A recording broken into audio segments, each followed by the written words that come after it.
Another game, another loss for Newcastle United. But having witnessed greatness tonight in the Champions League, can we ever see Newcastle at those heights? Find out right here on Toon Tactics TV, folks. Oh, brilliant from Shea. And now Murphy can take on the shot. Fabian Shea with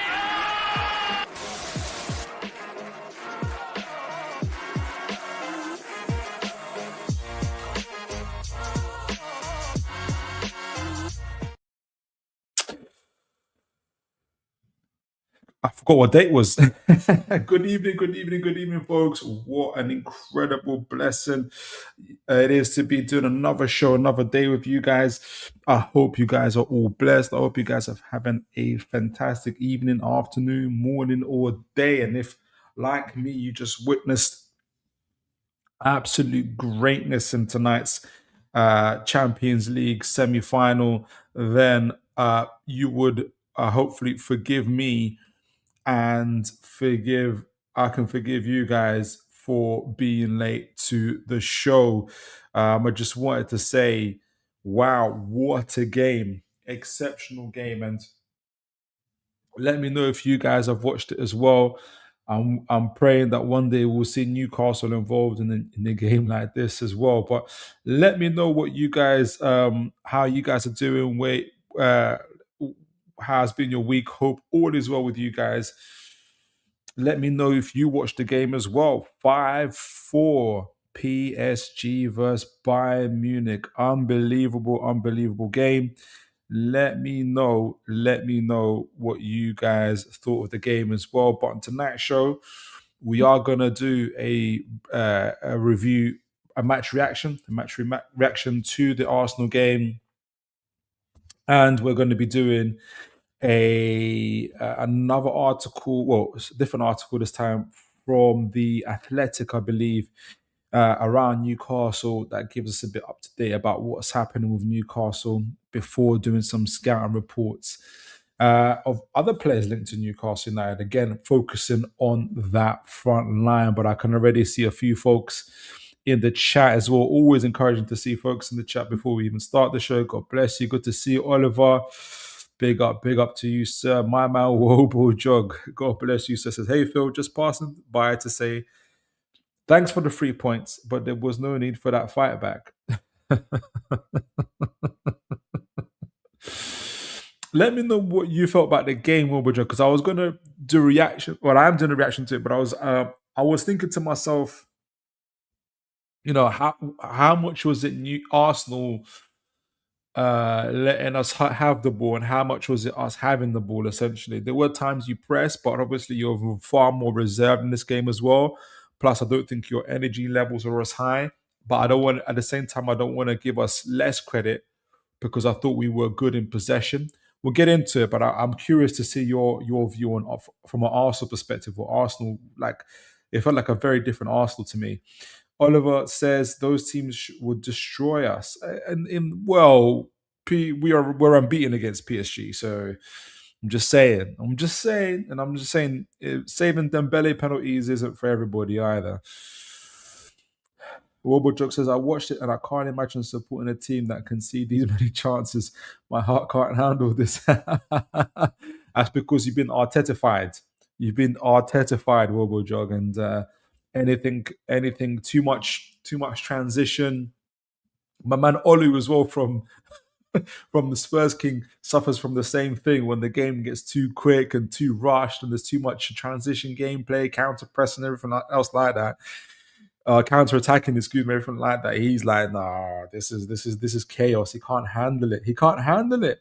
My man James is here. God bless you, James. I'm going to be talking about a player today that you've been recommending. Well, I hope it was you because I'm giving you props. If it wasn't you, then forgive me in advance, James. But I am going to be talking about a player that you've been recommending today. James says, is that Robojog? Sorry, but it's good to see James. Raymond here is saying, what's Raymond saying? Hi, Toon, how are you? Newcastle United should sell the Newcastle United club now, and Amanda Staley should buy back Newcastle United. Yes, Amanda Staley. I hear you. I hear you. I hear you. You want it back. You want it back to how it used to be. James says, "Sorry, I missed a bit. Phil, it's my stupidly powerful." No, don't worry. Like we literally started. I was like 15 minutes late because of the game. So literally just hearing it in the introduction part. Good to see my man Connor here. God bless you, Connor. Philip, did you see the Premier League graphic showing we are in the legation fight and changing our West Ham game for a TV calling it a 6 pointer? Yeah, I think the media and the broadcasters know that the Premier League is wrapping up and they want to be able to what's the word, hype up as many games as they like. But if you think if you feel like we're in a relegation fight and if there is anybody else in here, we'll be talking about it as well. But I just think I do think that the media need to raise the stakes as much as they can to drive audience viewership before the end of the season. RoboJog says when Gyökeres played, we couldn't keep the ball, which is not unsurprising. But we both know that because your team managed to press better to go long, knowing that Swedish yeah yes.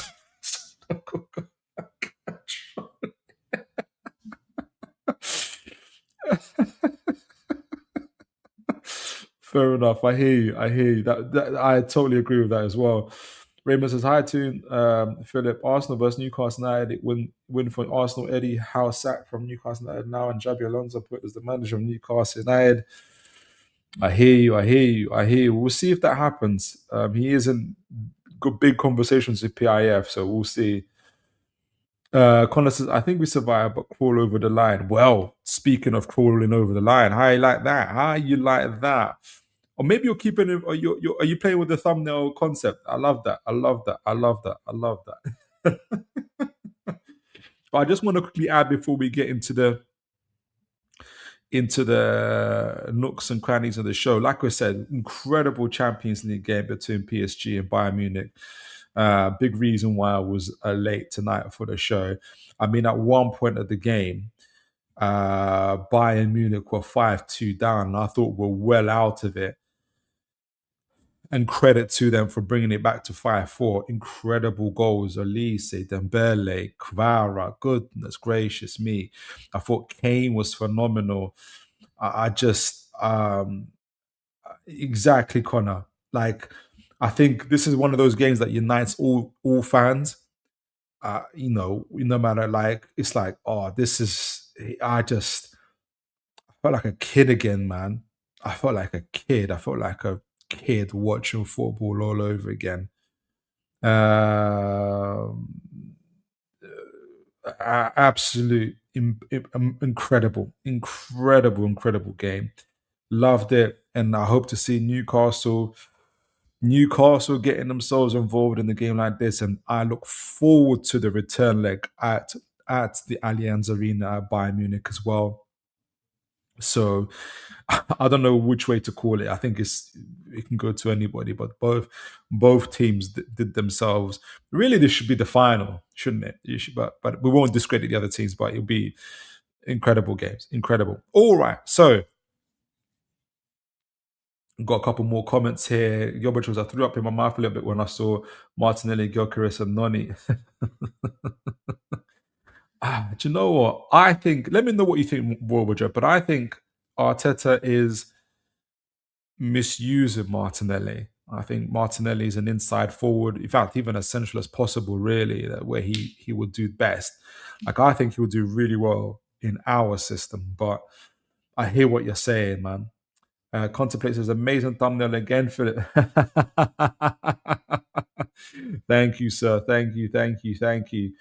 I do enjoy making them, and I'm encouraged by you guys giving me encouragement by just nice comments as well. James says, but it was interesting that much both goalkeepers had a mare. They did. I mean, I can't fully remember everything about it, and I get this the goalkeeping, this defensive stuff people are talking about. I just think the skill level was so high, the intensity, the from both teams, whether it's passing, long balls, transition, counter pressing, intricate play, flank, individual brilliance.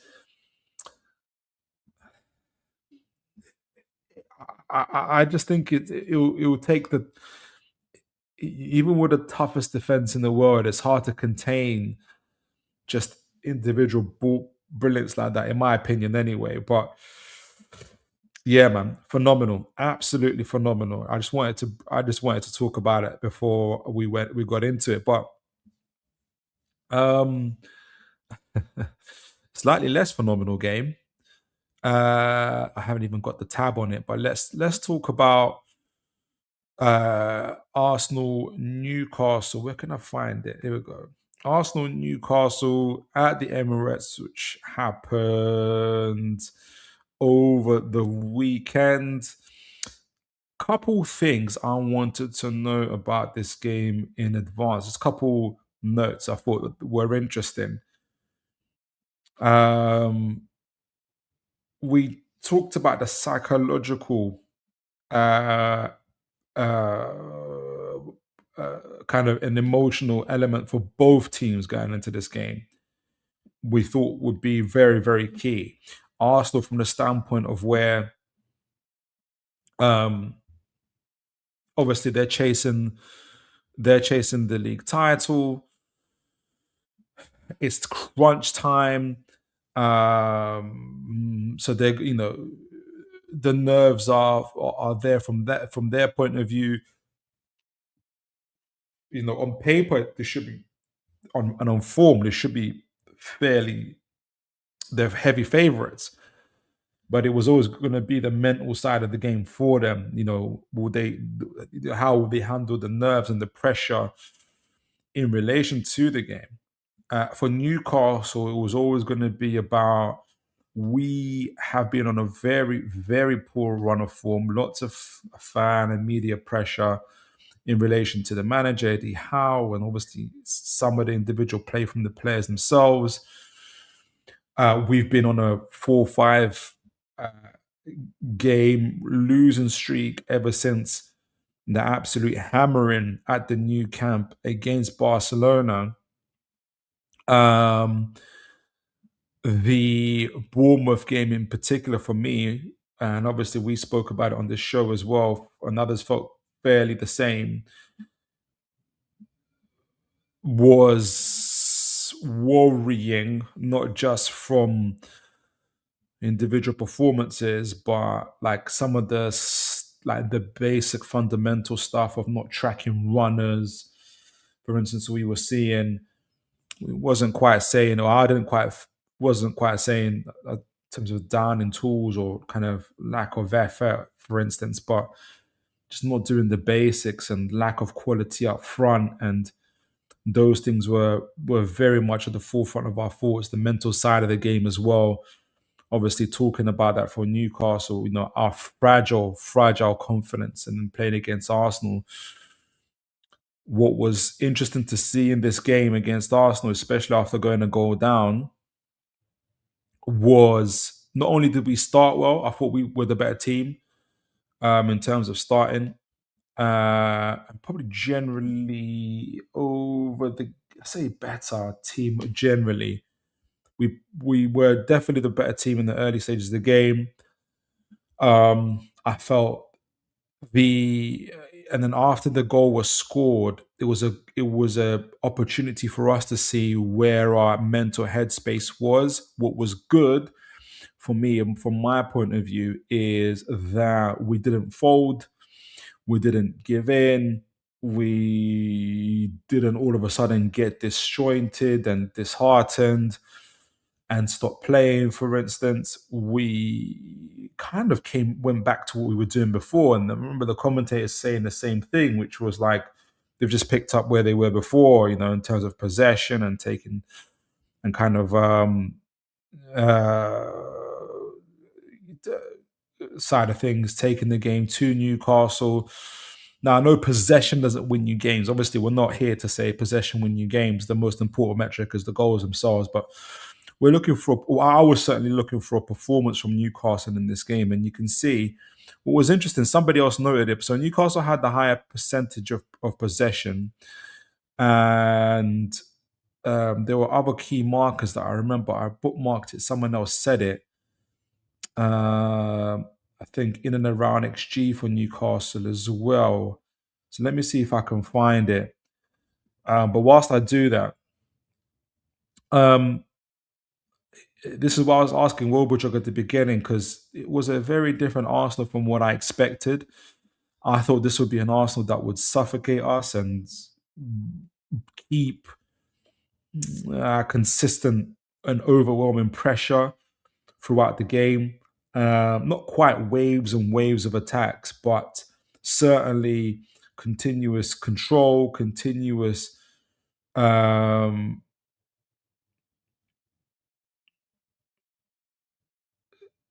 kind of recycling of possession, keeping us pinned back in our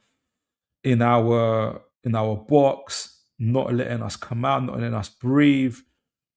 Um, but it was different. I think neither of the side did that. What was interesting was that here it is, and this came from Ben Spratt, really good account I follow on X as well. Um, Newcastle maintained possession. Newcastle, I felt, held our shape even without possession. We pressed on Arsenal, I felt, and obviously we had a chance from the very beginning of the game, from the first minute with Osula. Remember that air shot, and Osula's got typically is really good when he does hit the ball. And I'm pretty sure he would have, at the least, he would have forced the goalkeeper into a save. Otherwise, maybe that would have put an Arsenal goal behind. Dynamics of the game would have been very, very interesting. And obviously, we got to see a little bit later Voltemada and Wissa combining quite well for that opportunity for Wissa. A little bit more match sharpness, and I think we would have seen seen a goal there as well. I wanted to just point out this from Ben Spratt. What he said was, this is in terms of our performance against Arsenal. Most shots by a visiting team at Emirates in the Premier League. This is Newcastle this season. That's 13 by Newcastle. First visiting team to create more Opta XG than Arsenal at the Emirates in the Premier League this season. That's Newcastle. Second lowest Opta XG created by Arsenal at Emirates in the Premier League this season, 0.64. So it's the first time a team has created more opportunities against Arsenal at the Emirates. It's the first time a team has conceded less opportunities the Arsenal create against Arsenal, or second lowest as well. And that kind of shows about how I thought we gave a good away performance. Again, it depends how much conversation we want to have around Newcastle. No, it's not a victory or a draw. It's not celebrating the loss either. But as I said, when we were going into this game, I think the biggest concern was performance. We knew that we were very much not favorites for this game. There was real concern. There was we were concerned that we were going to chuck it in, but we didn't. And I thought it was a decent away performance. I think there's a lot more positives from it than negatives. Let me know what you guys think before we talk a little bit more in detail and some of the details as well. Oh wow, that's the thing about this chat. I thought I had about 2 or 3 comments, and then I zoomed down as it turns into like 10. So apologies for that. But let's see. Connor says stat last team go down with more than 40 points was Eddie Howe's Bournemouth. Connor, they're making me nervous. I hear you, Raymond. I think you repeated the same comment though. I hear what you're saying though about Eddie. And then you want them to sell. I hear you. Connor says, yes, James Voltemada played his. Oh, you're talking to James, sorry. Arsenal look knackered. There is that. I think there's an emotional weight that they're carrying into this last. How many games they got left? 5 Premier League games they got left, and I think that's weighing them down as well. SPR, I don't know if it's your first time to the show. I think you're Man City. You got Man City club badge there. God bless you. Real privilege to have rival fans on the show as well. But SPO says Manchester City 6 games left, 5 EPL games plus FA Cup final against Chelsea. Arsenal 6 games left, 4 EPL games plus 2 Champions Leagues.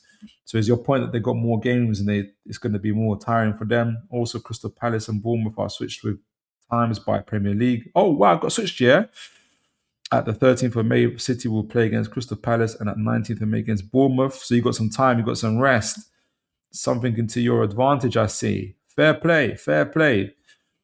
You managed to twist the Premier League's arm then. Okay, so maybe there's not as much as hard feeling as there was before, I suppose, between the two of you. James says, Phil, one thing I take from Phil, one thing I did take from it was just me. Was it just me or defensively we looked a lot better? No, you're right. You're absolutely right, James. And I think what I really liked was I think Miley helped a lot with that. Well, there's a couple things. Let me know what you guys' thoughts were. It was, and we talked about this as well. There's another, thanks for reminding me, James, actually. Let me just get into it because I thought that Miley would play at right back. He did play at right back. And what really, really helped with him playing at right back is his ability to invert. Now, obviously, we see him on the outside as well a few times. But his ability to invert and add numbers into that midfield, it gave us that extra bit of control. And when we were kind of hit with the transition, when we were hit with that transition, I thought he dealt with it really, really, really well.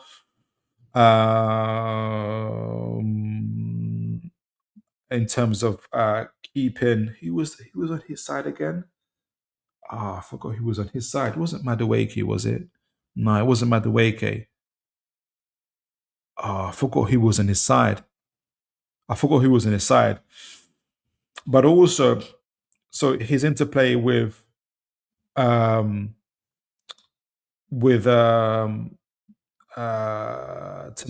and Bruno. Tonali going in between, allowing the centre backs to split. Him going in between, so it's like a three at the back. Miley would invert with Bruno and allow the front 3 or 4 to push up. So your Osolas, your Willock, who also had a really, really good game playing in behind Osola. And there's a third person I was thinking of, Jacob Murphy.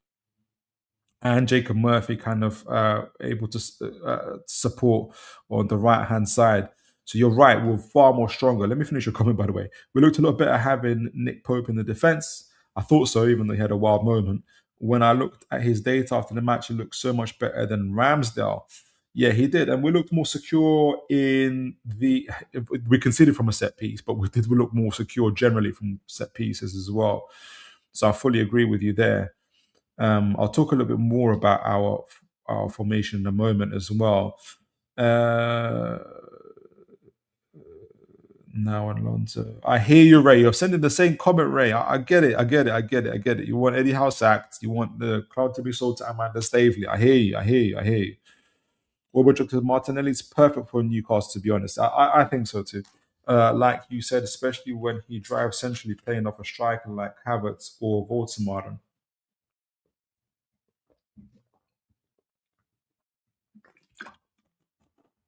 I think he would absolutely love it at Newcastle. He started off centrally for Arsenal when he had that 15-plus goal a season for Arsenal. I don't know why Arteta changed that. Espo says, you Newcastle had one job to do. But West Ham United at home will show you how to stop Arsenal. West Ham United want to stay EPL much more than Tottenham. I hear what you're saying. Wobblejog says he's not a player for teams that dominate the field tilt. He needs space to run into. Yes, and I think he gets put out wide. Really, he's not a wide player. He's like Barnes. He's like when I see Harvey Barnes on the flank, wide on the flank. It's not a pretty sight, man. Um, SPO says if West Ham United at home at least draws against Arsenal, Hammers will stay at BL, but Tottenham will go down with Burnley and Wolves. He's not banking on but Tottenham to win at all.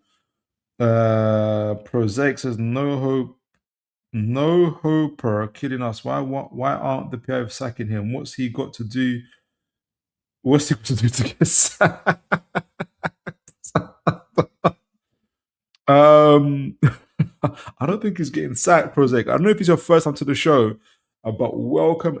Apologies if it's not, but welcome. It's my first time reading your comment anyway. But God bless you. On not Tuesday, was it Thursday? We did a show. We read the I newspaper, and I think the PIF were quite forward in that, saying that they certainly intend to keep Mr. Eddie Howe going over this season, which is a decision I agree with. Right, a couple of things I want to talk about. We mentioned our shape, but also our starting lineup. Actually, I want to actually talk about starting lineup. Yeah, here we go. Can you guys see my screen, or do I want to show? How do I want to show it? Do I want to show it via the passing map because it has, but it's got numbers, so you can't see the name straight away. Chalkboard. No, let me just do it as is. Okay, so let's focus on Newcastle just for a bit. So, a couple of things.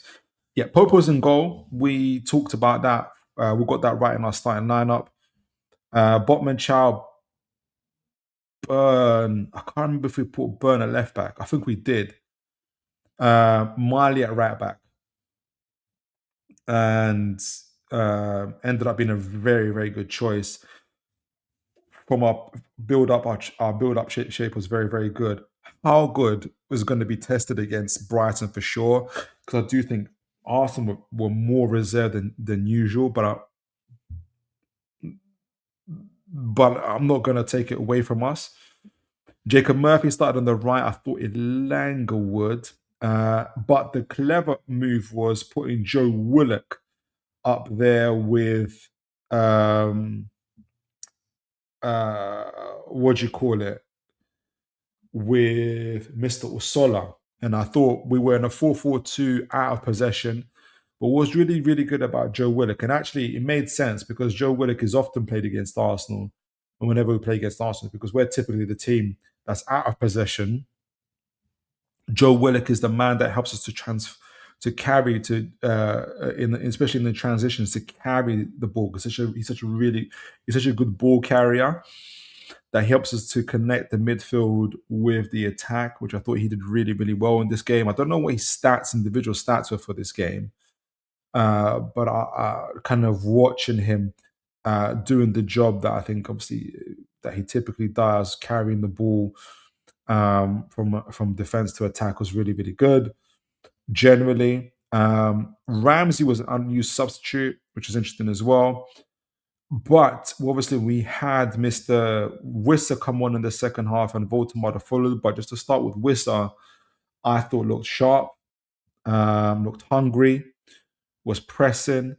I thought even the chance that he missed that was created via Voldemort, and this is what I'm talking about, movement. I keep on talking about movement, right? The way he, I wonder if I can find it. The way he created the angle for Voldemort makes up Voldemort's mind for him how to provide that ball. And this is what I'm talking about, movement. And I keep on talking to folks about this is when they say, "Oh, we just spam crosses." Voldemort gets no service. I don't want to make it about Voldemort. I don't want to again highlight the thing about movement. And what makes the likes of Wissa, who's at the top of his form, really, really good? It's the movement. I wonder if I can get shorter highlights to find. Okay, let me see. We'll try to manage all this. But he sort of with the way he moved, he makes up Voltemada's mind how to produce it. And what Voltemada does really, really well is execute the pass that is needed for it. So take nothing away from Voltemada from this. Let me show you guys what I mean. Here we go. He executes it very well. And for Voltemada, by the way, I thought Voltemada was really, really good. Coming on, this is what we're talking about: being aggressive, being assertive, uh, being in around in that half space as well. I think what helped him bring the best out of Voltemada was the fact that we were the team that had were more in possession, so we were able to build up our play a little bit more and involve him in the game. Let me see if I can find it. Where is it? Here we go. I think this is it. I might have to slow it down. And he was in those, so it allowed us to get him into the game a little bit more, a lot more actually. And I think he was quite involved. I don't know what his individual stats are, but he's only on the pitch for 15 minutes. To be fair to him, let me see if we can find it. 0.75. So I've slowed it down to 0.75. So obviously they weren't playing this slow. Where is it? Where is it? Where is it? Where is it? Voltemada. So this is, by the way, this is another opportunity to see Voltemada. This is what I mean about being better, being aggressive from Voltemada. And this is what happens when you do play with Eddie Howe. By the way, so let me see this. I don't even know this full highlight, but I just saw a bit where he was being aggressive. I wanted to just show this real quick, this highlight real quick. This is Voltemada picking it up on it would have been our right-hand side, Arsenal's left. But this is what I mean about being aggressive. I thought was really, really good to see from him. Picking up the ball in a moment here, back to goal, takes it on, turns it, lovely. He didn't get it quite right, but still in the fight, carries it, takes it on, pushes up like that. Loved it. I love to see that as well from him. That's the part we need to see more and more from him as well. I'm trying to find that chance that he created for Wissa that was where Wissa created the angle for him. Where is it? Is it here? This must be it. So yeah, it's Wissa's movement that created the angle for him. I think this is it. So what's also positive, even from the start of this, you can see this is an Arsenal's half. This is the level of kind of possession and kind of, I feel like, authority we had, especially in the second half, away from home. We've got like 1, 2, 3, 4, 5, 6, 7, 8, 9. The whole team is in Arsenal's half actually. This is Chow and Botman as the back two, with Tonali ready to fill in the gap in the middle. And if the Arsenal break, Chow and Botman will go and have a flank. Burn and others pushing up. But look where Mr. Voltemada is. His body shape is in the right space. He's in that half space, just in front of Wissa, and he's ready to face goal, which is where you want him to be, not his body turned fully towards the pass itself. And Wissa's doing what a number 9 should do, which is holding the line right up against the last Arsenal defender himself, which is really, really good to see. And it fixes the opposition defense, and it gives us almost like a roadmap to play through in terms of the opposition as well, which I thought was really, really good. And it gives options here. So by this stage, I think this is again Willock who picks up the ball really good in terms of half space there. It turns really, really quickly. And look what happens with that one pass. Already Willock's got almost like 2 choices already before him. He's got one in front of him here. I can't see who that is. I don't know if it's Barnes. And then Voltemada on the left as well. Good options for him. And I think on the right here, is Miley holding the width as well, adding another option once the second pass gets through here as well. But I thought it was really really good. Obviously, the ball's going to come to Voltemada, who's ready. Now look at that Wissa. Wissa knows something's about to happen here.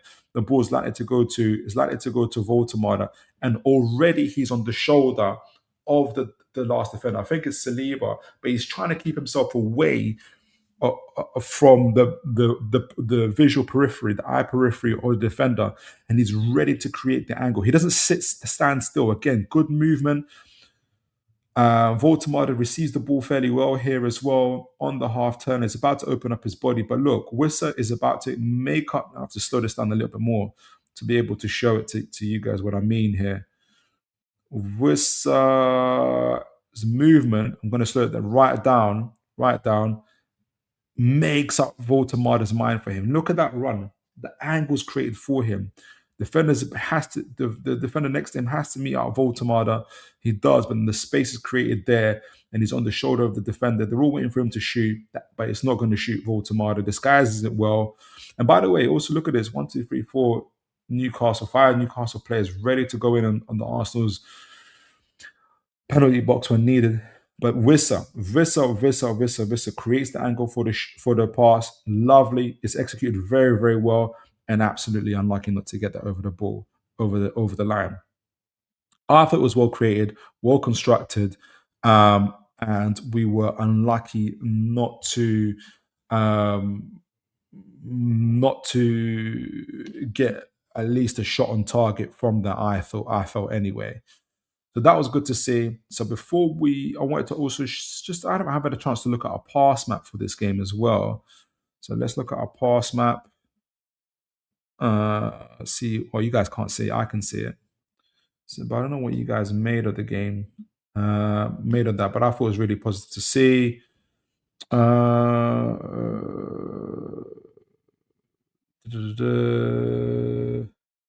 Yeah, here we go. Pass map.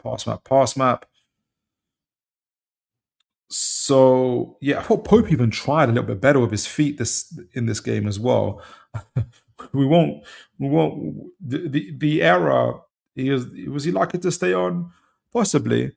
Though I felt that obviously if you can see the replay that we had players running back. It wasn't exactly in front of goals like on the side here, but I think generally he had a good game.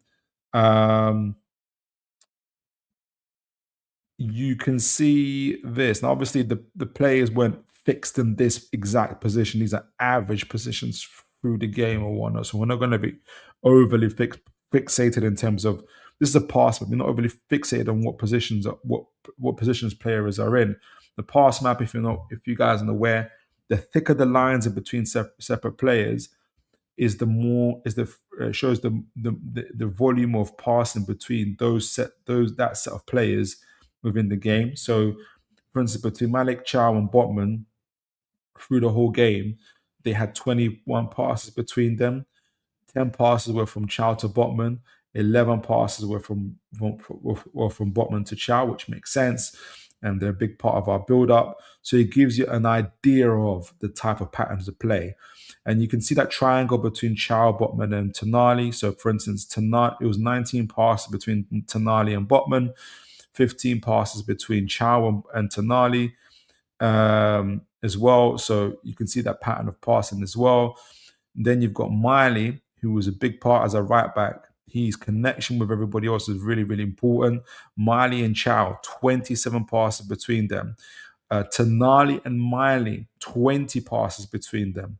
Miley and Bruno Gomes, 15 passes between them. And Miley, so that's Miley connecting with defense and with the midfield. I'm trying to get Miley and I think the 23 is Murphy, but they're not showing me the volume for it for some reason, which is annoying. But Miley highly involved, inverting in, as well as being on the outside, supporting the likes of Murphy and Barnes and others, allowing them to kind of invert as well. I thought was really, really important. Burn was always going to be less influential going up front, but his game isn't the same as Lewis Hall's. Miley kind of took over that side of things as well. Will we see a return of Lewis Hall against Brighton? Possibly, but I think Eddie Howe sticks with Burn on the left at left back as well. That's an early call from me. Willock, I thought again was influential in making connections, particularly with Murphy here. Willock was involved with Bruno, 11 passes between them. 10 passes between Willock and Chow. How many passes between Willock and Miley? 5 passes. So not as much there as well. But those we were kind of really focused on that right hand side a little bit more than others as well. So we had 13 shots, not too many on target. I don't think. Let me just focus on how many on target did we have. 13 shots, 3 shots on target. 3 shots on target.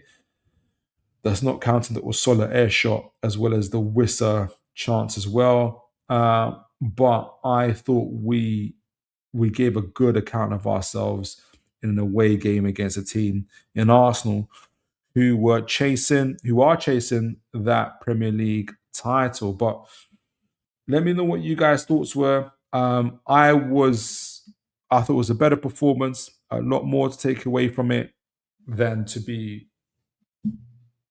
a lot more positive than negatives, put it that way. A lot more positive than negatives. I predicted 1-1. I wasn't too far away from it, but alas.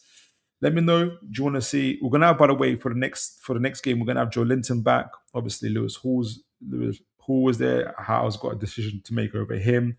As they put Elanga back over Murphy, there's a play Voldemar and/or Wissa. So he's got a couple options for that Brighton game as well. So I thought it was really, really good to see. And yeah, I think James just reminded me. I think we'll see the return of Gordon and Hall if Eddie wants to keep his job. If Eddie wants to keep his job when PRF watches the match, it could be. Yeah, if Gordon and Gordon, I thought Gordon would have been so good for this game, especially seeing now in hindsight how it's played out.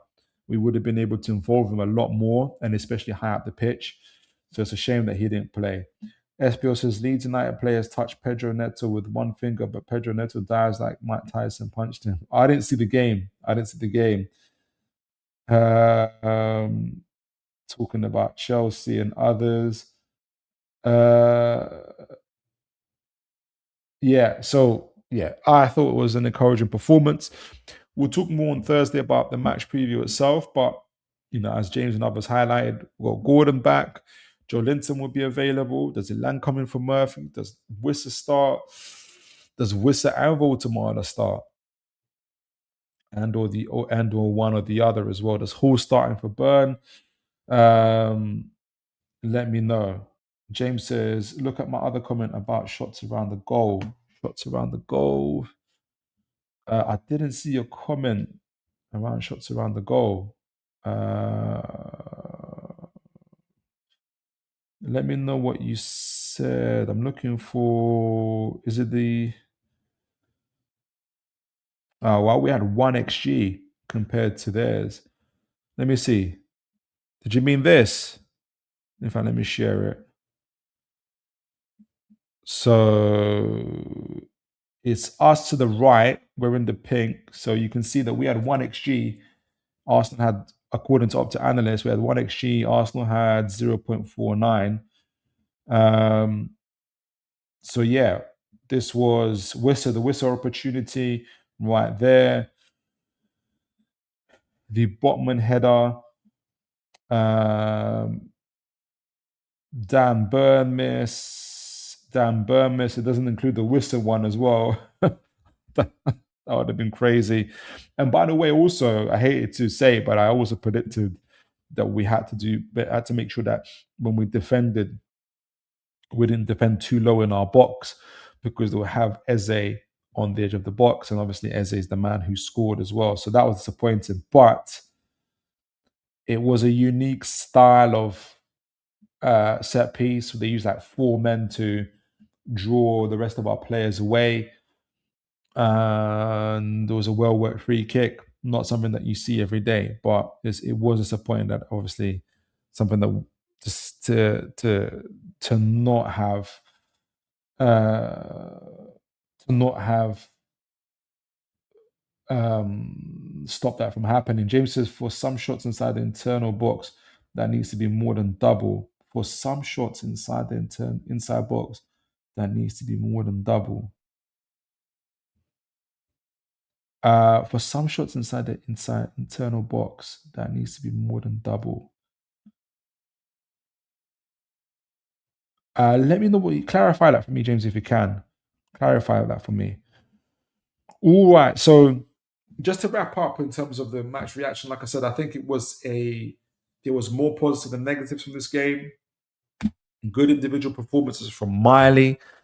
I think it settled the whole team. Great to have Bruno Gomes back. Miley, Bruno, Tonali worked really, really well together with Chow and Botman as well. So our overall shape was really, really good. I felt, especially in that 4-4-2, we want to see a little bit more from the attack, which I think is something that Eddie might think for Brighton going forward. But again, Brighton are a different animal to Arsenal and kind of are going in a different mindset, I think. They looked supremely confident against Chelsea.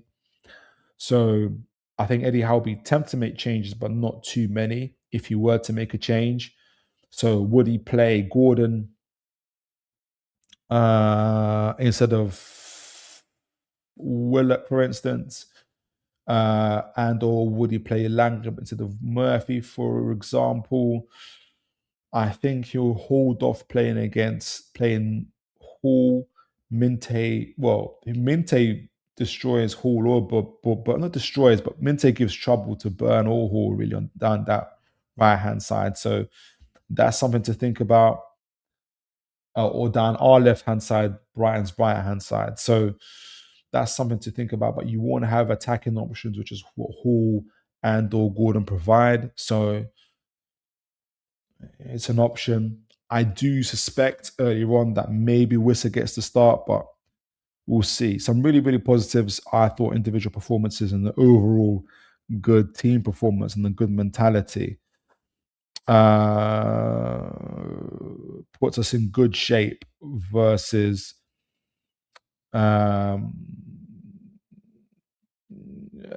do you call it, versus Brighton coming up on Saturday. All right, so we want to talk a little bit about latest news from the Athletic concerning Newcastle.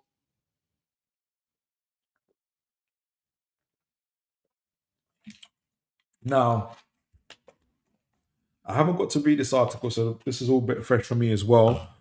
It is focused a little bit, obviously, on Wissa, but it takes on other stories as also. Again, it helps us to obviously we're getting ready. We're preparing for the transfer window. We've been doing it on this channel a lot, seeing how it takes shape to get us ready, to get us prepared. I think it's been really beneficial doing it early with you guys, preparing us for the summer transfer window. Kind of, I feel like we've been staying ahead of the game quite a bit as well. I think Newcastle are far more proactive with exits and potential sales, but particularly with exits. I think we're handling Gordon. We handled the early rush of Tonali and Bruno very, very well. Media wise, I felt as well.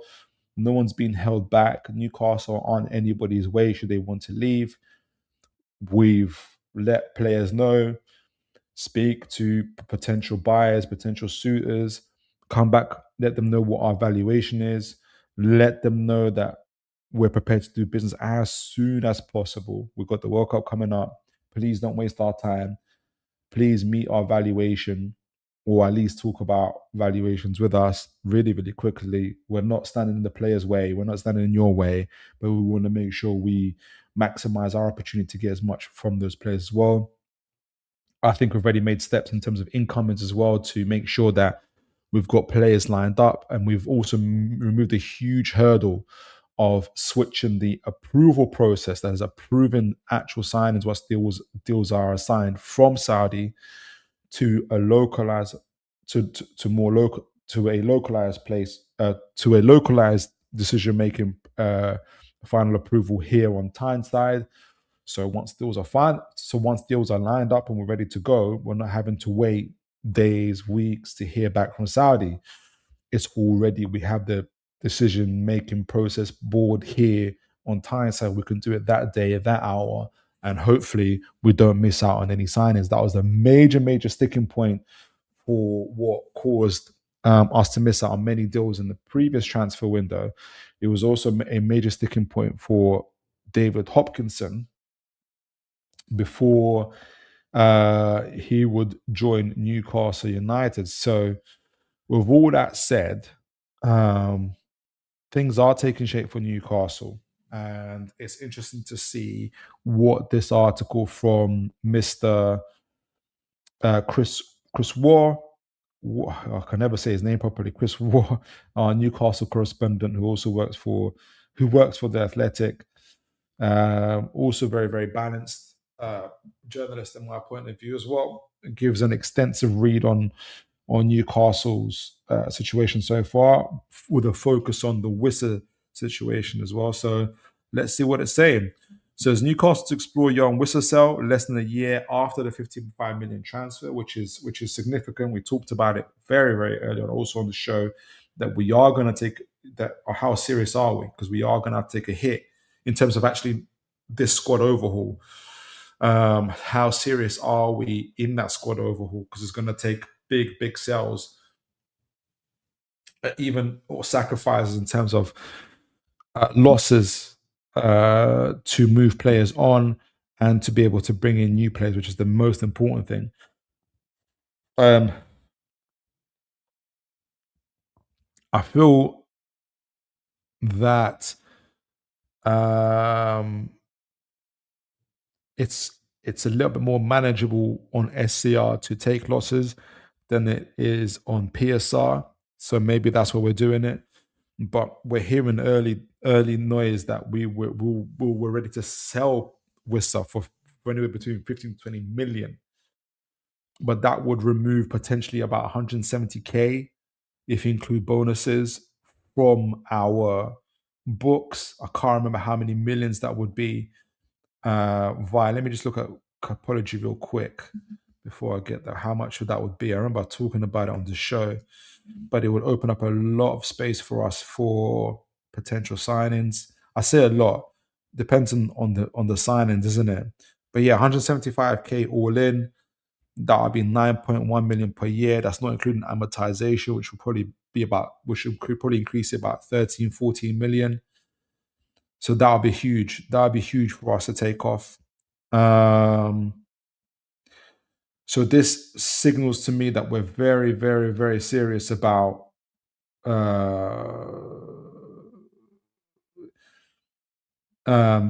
that we're very serious about this squad overhaul as well.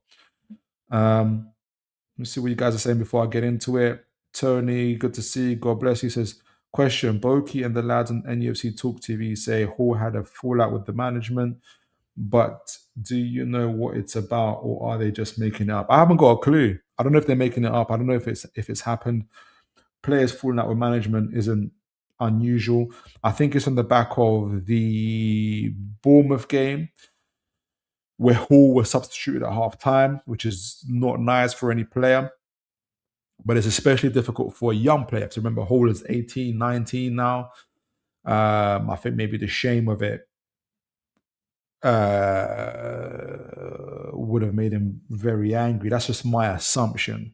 I don't think he was relieved to be taken up at half time, right? So, but he was there on the bench. He was there on the bench, and it is what it is. It's not unusual. Eddie Howe's been through this with players, in my opinion. But it signals to the players that, look, this is the standard, right? Dizzle says, as an Arsenal fan, Wissa was poor. He should have scored that big chance. I don't think I don't know if you mean Wissa's chance was poor. I don't think he was poor as a poor performance. I think it was a decent performance for what he put up. The chance, yeah. I think of a little bit more match sharpness. This is his first start since a couple months, so I'm not so.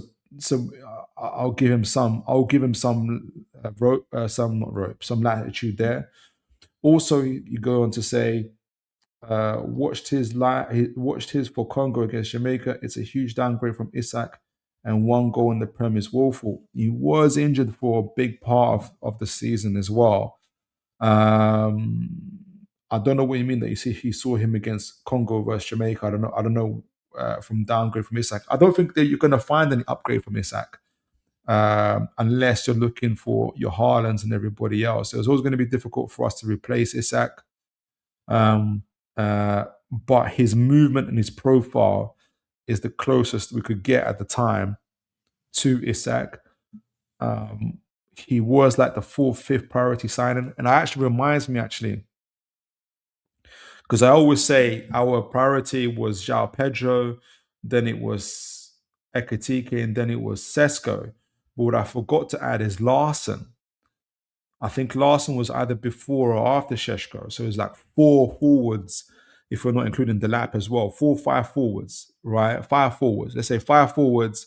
Then it was Wissa and Voltamada in terms of that we went for. So it was a crazy, crazy, crazy, crazy, crazy summer. All right, so let me get into the article and see what you guys are saying. So Newcastle to explore Young Wissa sell less than a year after a £55 million transfer. This is about Chris Ward. It was sent yesterday but updated today. So let's get a drink of water.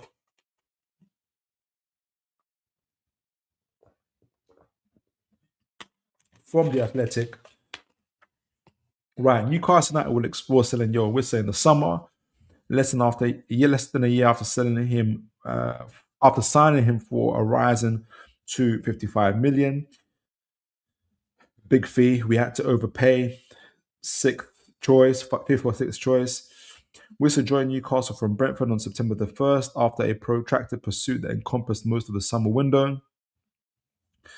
The striker, who is on a long-term contract, wants to stay at St James's Park. I'm sure he does. Wissa was not the priority target to replace Callum Wilson. No, he wasn't. But after failed attempts to lure strikers, including João Pedro, Hugo Ekitike, and Jurgen Larsen, he needs to include Sheshko and Delap, Newcastle United relented at the last and met Brentford's take it or leave it asking price, which is what happened. The 29-year-old has gone on to make 24 appearances for Eddie Howe's side. I can't remember the 24 appearances. Starting only one of the last 16 games, with a lack of preseason and a knee injury picked up for the first training session, severely hampering his acclimatization to the new club. Hence why you saw the lack of sharpness when it came to the opportunity against Arsenal. Wissa returned from his knee injury quicker than expected and decided not to represent the Democratic Republic of Congo at this year's Africa Cup of Nations. You have to remember, he did make that sacrifice. So he could focus on being fully fit for Newcastle and his country's World Cup playoff against Jamaica in March. So Newcastle now actively looking to move Wissa on in the summer window, even if doing so will likely see them take a significant loss on the price they paid just 8 months ago. We have to do what we have to do if we're going to make the squad overhaul happen. The Athletic reported in September the deal included 25% sell-on clause. So if we manage to say we're selling for 20 million, we still have to give 5 million. Yeah, 5 million back to Brentford. So we're making 15 million and then about 40, maybe even a 40 million pound loss on that. Crazy. But it is what it is. Wissa's arrival late in the window was a direct response to Alexander's sale to Liverpool, which was also finalised September the 1st after a summer-long saga, and at a time when Newcastle did not have a chief executive or a sporting director in place to oversee things. That's what Eddie Howe was doing. David Hopkinson and Ross Wilson have since filled those roles respectively. I think I've been proactive, in my opinion, in shaping the transfer window so far. Newcastle now are looking to overhaul the squad this summer after a challenging season, which will likely end with out qualification for Europe, and we could have we seen Brentford drop points, Everton drop points. We could have we could have easily made it. It's so annoying, this run of form. Part of that involves looking to sign a new striker, a search which has ramped up in recent weeks. Well, do tell. Let us know, Chris, if you have any names for us who you mean about when you say ramped up in recent weeks. What do you mean by ramped up? Who do you have any names in mind? How recently acknowledged that the DR Congo forward has enjoyed a very difficult season in his first year at Tyneside, while voicing optimism that he could still contribute with the right preparation. And he gives a quote from Howe: "The most difficult part for Yohan is that he got back fit. There was a huge feeling in the side of him that he wanted to rush back and show everybody how good he is, but we haven't been able to retrain him in the way we normally would," he told a news conference earlier this month. Ooh, apologies, guys. It was a very stop-start, and we didn't see the best of him. We probably have in training this week. There's so much more to come. I think a preseason would really show the best of him. True, I agree. He's been trying. He's been attempting to make the difference by the time he has done the pitch. I think the best is yet to come. Newcastle are 14th in the Premier League. Absolutely. We're on our next action at home to Brighton and home Albion on Saturday. So we have to improve our standing. So big title here. This is from George Colkin this time. This is added on to keeping Wissa feels. Hold on. How much more have we got? Okay, not too much. This now goes on to the updates from George Colkin, another respected journalist. It's keeping Wissa feels a bigger risk than letting him go. Analysis by senior football writer George Colkin. The big idea behind Wissa's signing was that he was the plug-and-play replacement for Isak. He was experienced, Premier League ready, reliably fit, and a regular source of goals until he came to Newcastle. Nowhere near as accomplished, obviously, but not a player who would necessitate a major stylistic change. True. Nick Voltemada was the wild card forward after we tried for about 4 or 5 other strikers. A number 10 trapped in the number 9's body with a complete different profile. The theory went that while Voltemada was gradually integrated as he got up to speed with Howe's requirements, Wissa would start the season as first choice. That was the initial idea. People forget that. Big idea is probably stretching it. Given the mood of panic desperation, which it became, which hung over Newcastle last summer, or sorry guys, no's come over me. Or the lonely place both Wissa and Voltemada filled on the original transfer long list. A very lonely place. But there was a plan and it was upended from the start. Wissa's knee injury was hugely disrupted, throwing Howe onto the back foot as he faced the reality of losing Isak and what was always going to be a season of transition. 7 months later, nobody at the club would argue that with the suggestion that the summer business was disastrous. Neither Wilson or Hopkinson is uncomfortable with unpicking mistakes which were not theirs. That's an interesting line. Neither of them is uncomfortable with unpicking the mistakes that were not theirs. So it's easy to unpick mistakes that aren't yours, isn't it? When it's yours, we're all a bit more careful, but these guys are going at it. By the sounds of it, it may cost the club a hefty chunk of money to write off errors, but better than persevering with something which isn't working. This is the thought process, and this is why you have sporting directors and CEOs to make these tough calls. There are no, and it's actually David Hopkinson that said about the Isak drama, analyzing it as a person who wasn't involved, but looking at it and saying we should have done with from the moment Isak said he doesn't want to stay at the club, we should have made preparations to sell him in that first week. There are no guarantees. Newcastle would have to find it, and this is why you have CEOs. Newcastle would have to find a willing buyer for Wissa, and they also know. I can hear Saudi Arabia calling for Wissa, and they also know that with uncertainty swirling over so many of the players, They cannot sell everybody. They still need the proper quality in attack, but the striker market is not a straightforward one. True. There, and we're going to talk about strikers in a moment. There is still a chance that Wissa stays. Wow. That would make things difficult for us. His return to match sharpness has been achingly slow, but Howe has spoken about the general uptick in his recent training performances. What is going on? And he has come on ahead of Baltimore during Newcastle's 1 defeat at Arsenal, missing a late chance. That is interesting. That is true. He came on ahead of Baltimore.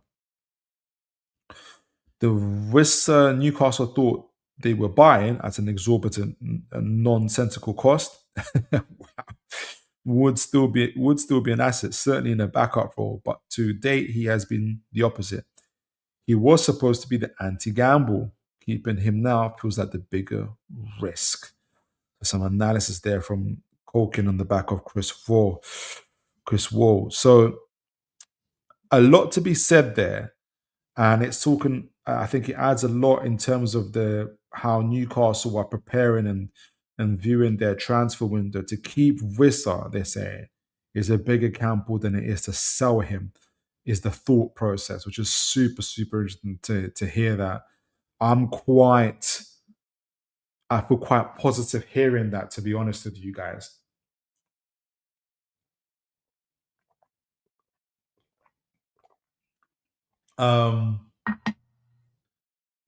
Because it shows me that we're very serious about the squad overhaul. We're very serious about the squad overhaul. The fact that we're willing to possibly, in my estimations, lose maybe 45 million pounds on Wissa. So it's really good to hear that we're willing to make this type of sacrifices. Wolbajog says, I think Gordon stays, in my opinion. I don't think so. If we're making a sell, if we're going to make a loss on just on one striker, we're going to need to sell someone to make up for that. Plus, I think Gordon is highly wanted by players as well. Why do you think he's going to stay, Wolbajog? Let me know.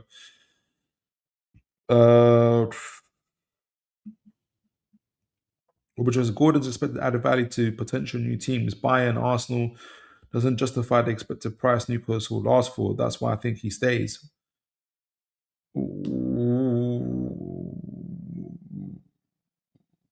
When you say justified expected price, in comparison to who, right? And you'll need to.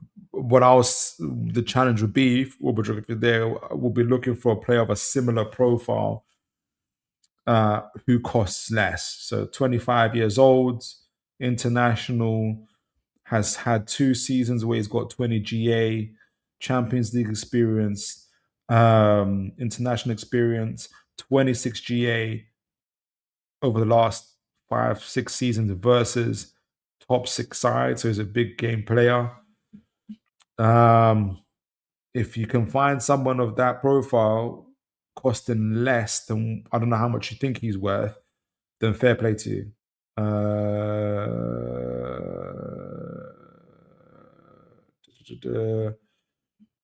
Robert Jog says, Phil, I know you don't mean to, but it does sound a big condescending. Robert Jog says, Phil, I know you don't mean it, but it does sound a bit condescending.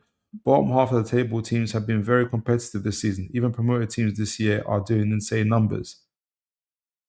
Oh, I feel like I missed something, Gorbajog.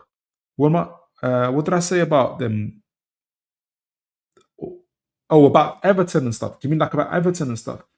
I mean, yeah, I see what you're saying about. Yeah, apology. I didn't want to come across condescending. I'm more, if anything, I'm more condescending and annoyed with us rather than those other teams. I'm more annoyed with our own performances. My hope was that after the international break, in particular, we would have that rest and we would pick it up. It was definitely been super competitive, absolutely. But we played Sunderland at home. We went 1-0 up. We won it up against them and still lost. We played Bournemouth at home. We went 1-0 up and still lost against them. There was somebody else who played I'm sure we went ahead and still lost that game. Everton, was it? Or did Everton go up against? I think Everton went up against us. We had so many opportunities. So I'm more. If I'm sounding condescending, maybe it's more to do with with my own team than it is with anybody else. So Obajog says, so it isn't easy to make Europa because of your performance only, but other teams have improved a lot more and they have. No, absolutely they have.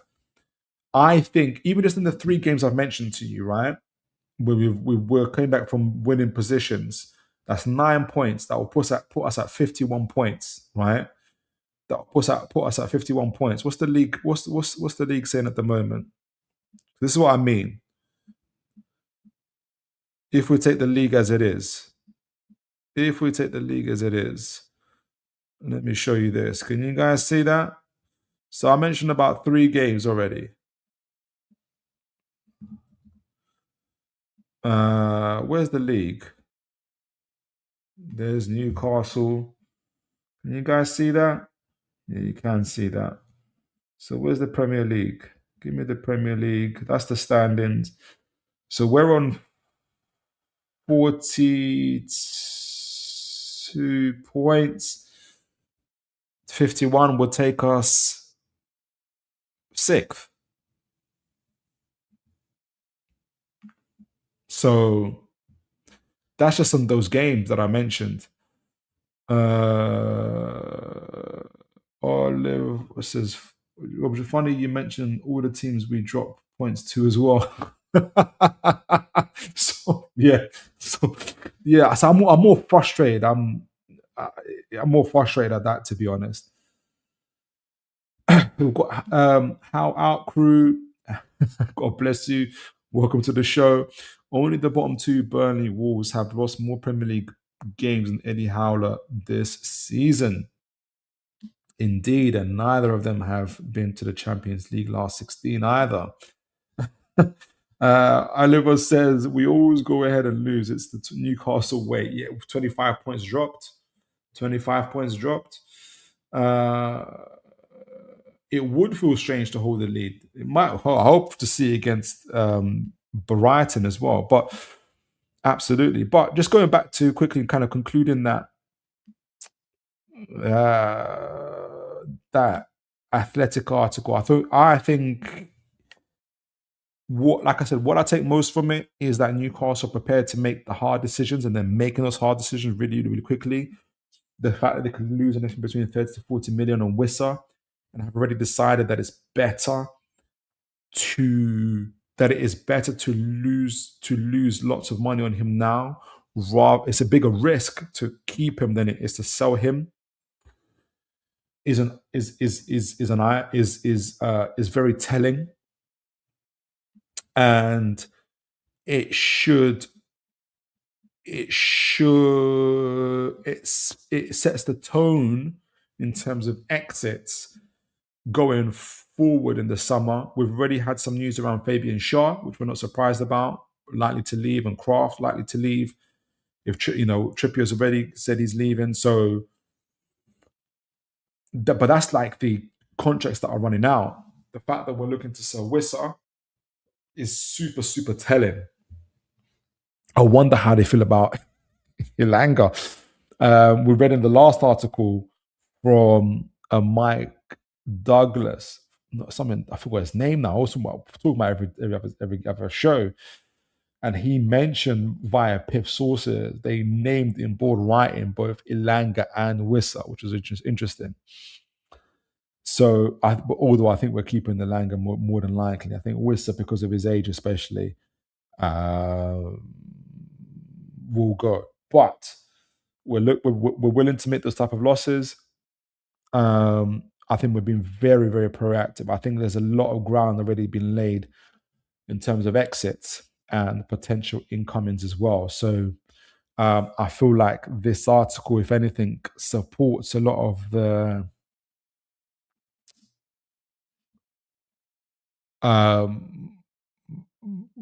sort of speculation and thoughts I had in terms of how Newcastle are kind of preparing and shaping towards the summer window.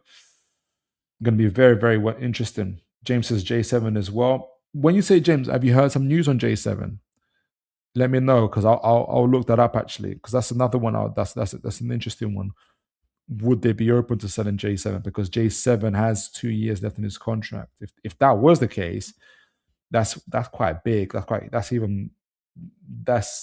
that's equally as big, probably even bigger than the Wissa one because Eddie Howe loves J7. I'll be surprised because we could potentially sell Tonali and or possibly Bruno, but we can only sell one or the other.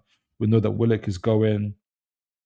Um, we could keep those players as well because nobody wants to meet our valuation so far.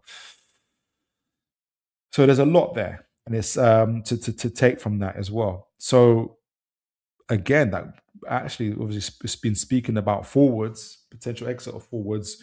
Who could we possibly bring in? And obviously, we've been we've been shaping up so far in this transfer window, doing scouting profiles.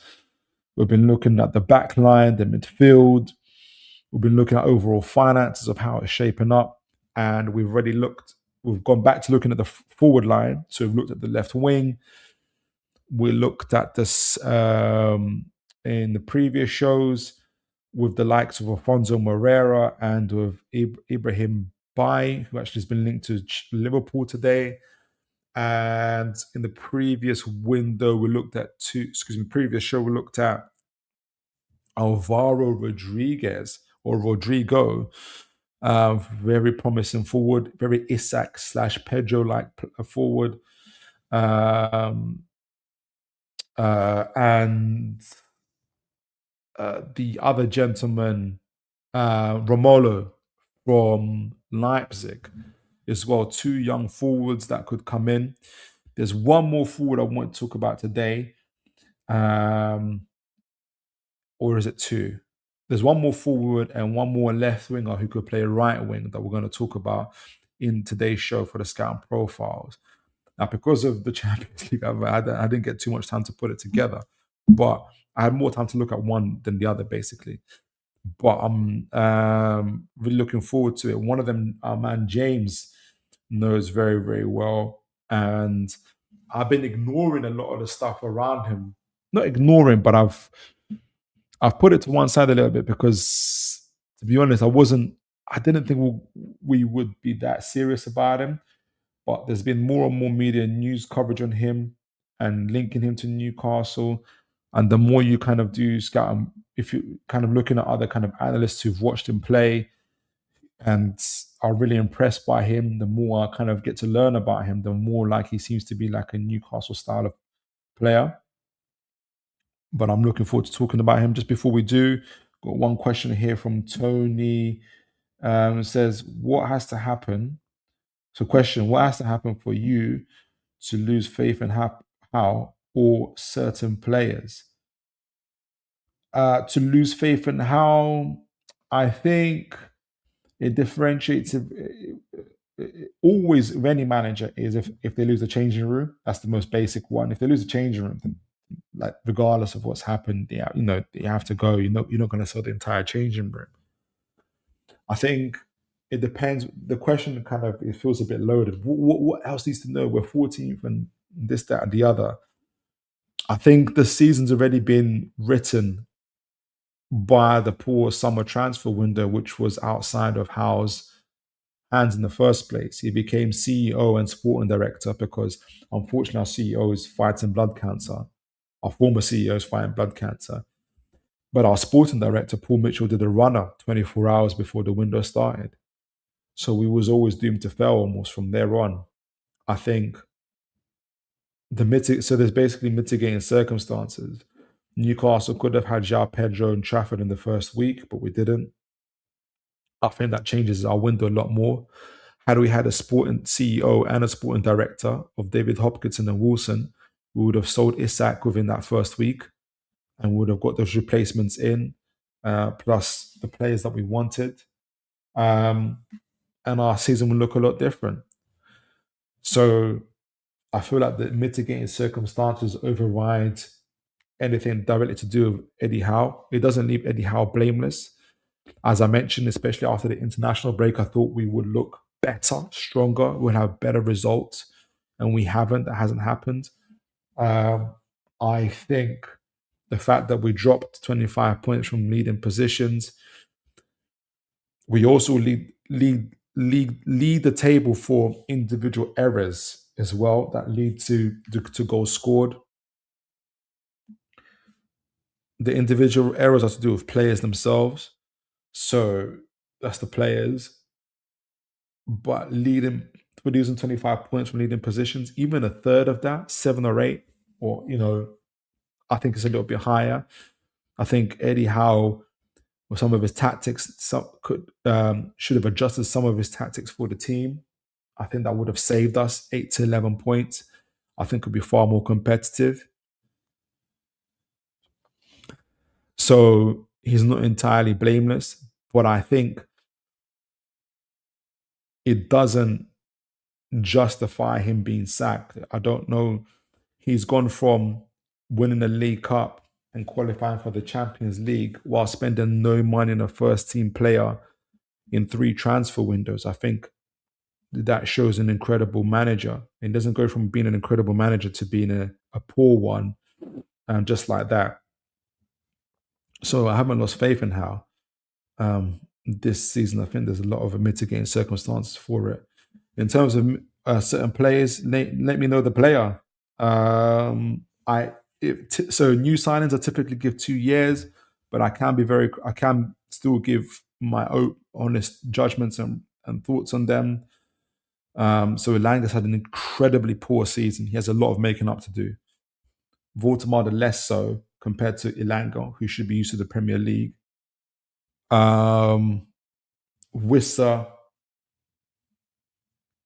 as you would have heard from my kind of assessment already of him, I wouldn't be shedding tears if we were to sell him. But I don't know. You have to be a bit more specific. What would it take for you?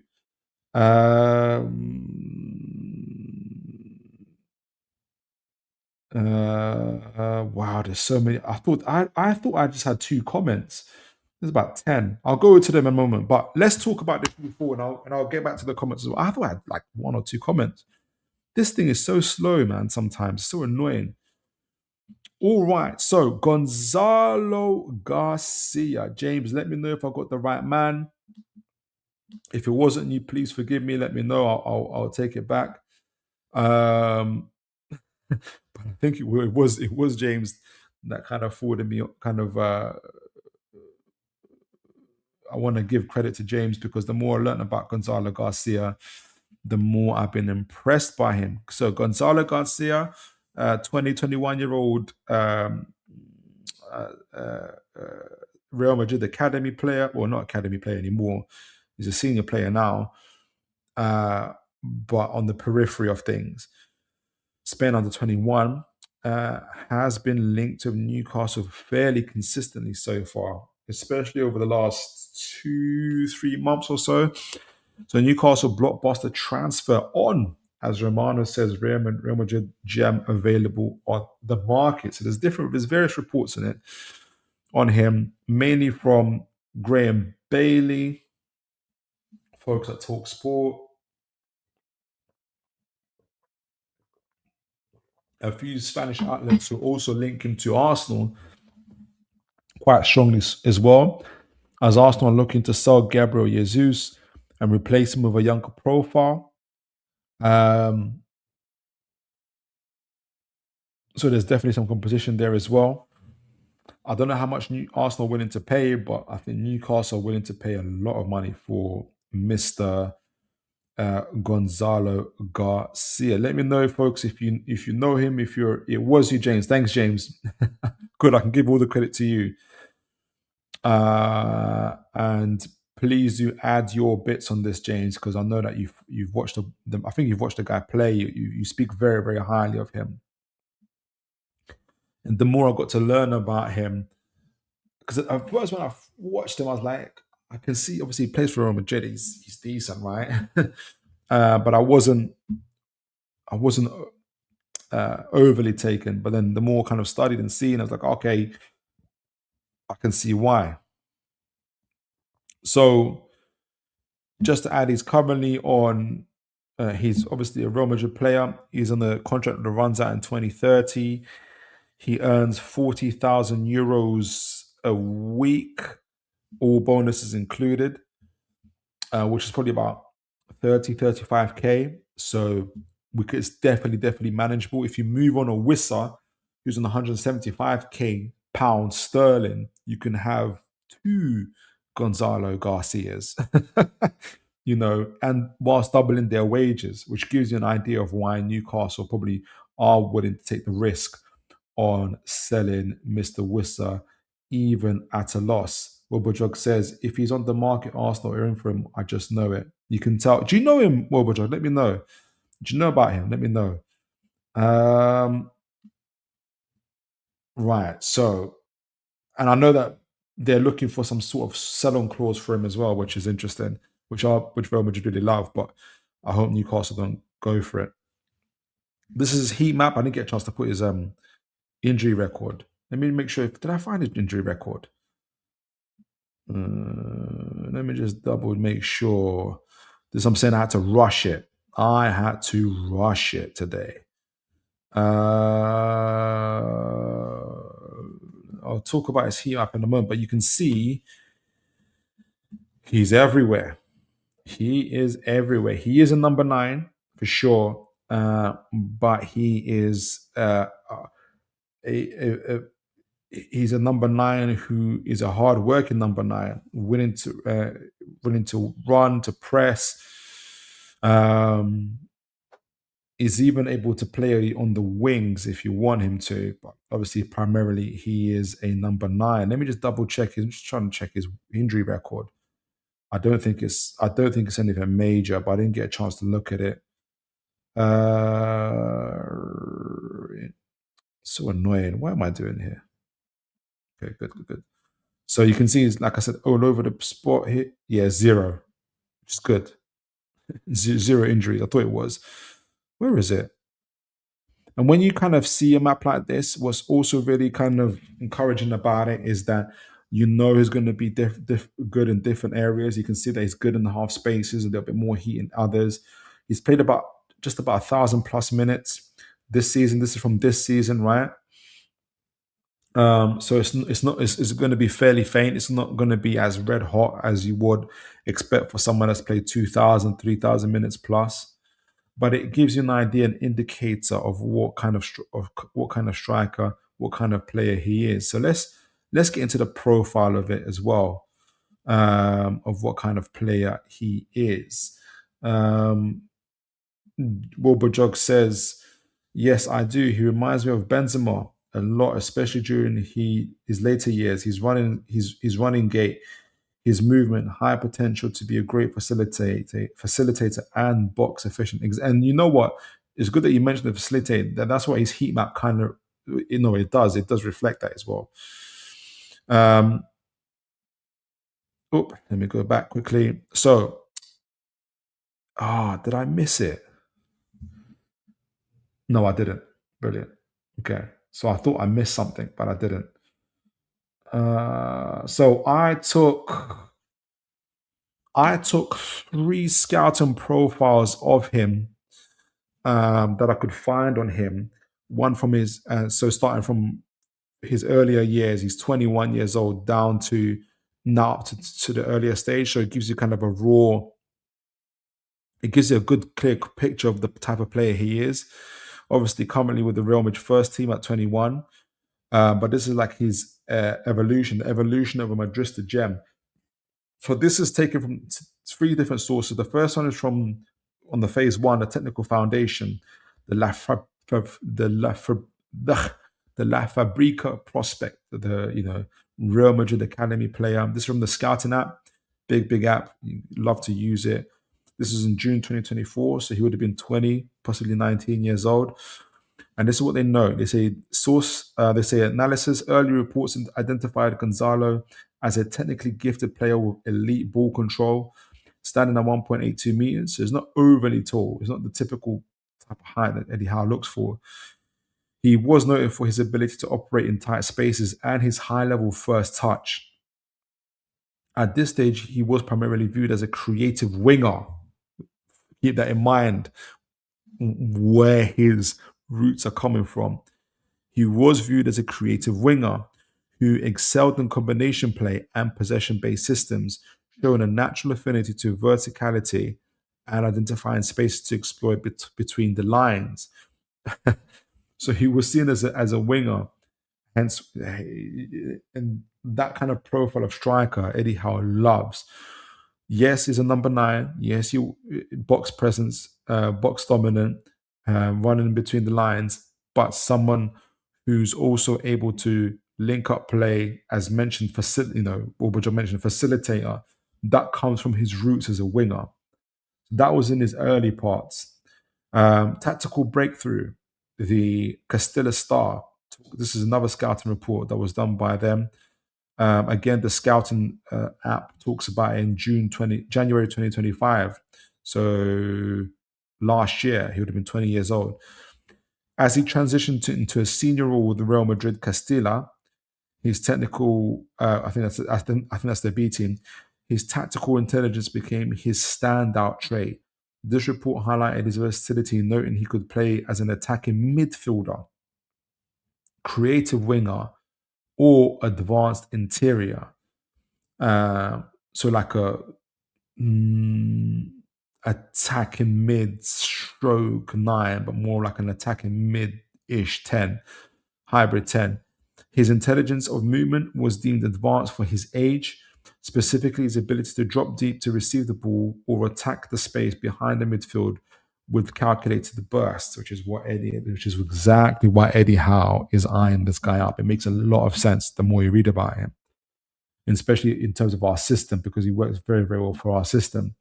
Phase 3, the elite transition, the global stage. So this is from the Athletic now. This is moving into 6 months later from the previous scouting report. This is now June 29th, 2025, so 6 months later from January. Analysis. Following his, this actually is on the back of his appearances in the Club World Cup. So following his inclusion in Real Madrid's Club World Cup squad, the narrative shifted to his physical and mental readiness for the highest level. This report emphasizes his ambition and competitiveness, noting that he influences games even against more experienced physical opponents. He is now characterized as a high-value finisher who doesn't just create, but arrives in dangerous areas to decide matches, marking his evolution into a reference player for the first team. So he's gone from winger to creative winger and attacking midfielder, from attacking midfielder now to a number 9, essentially.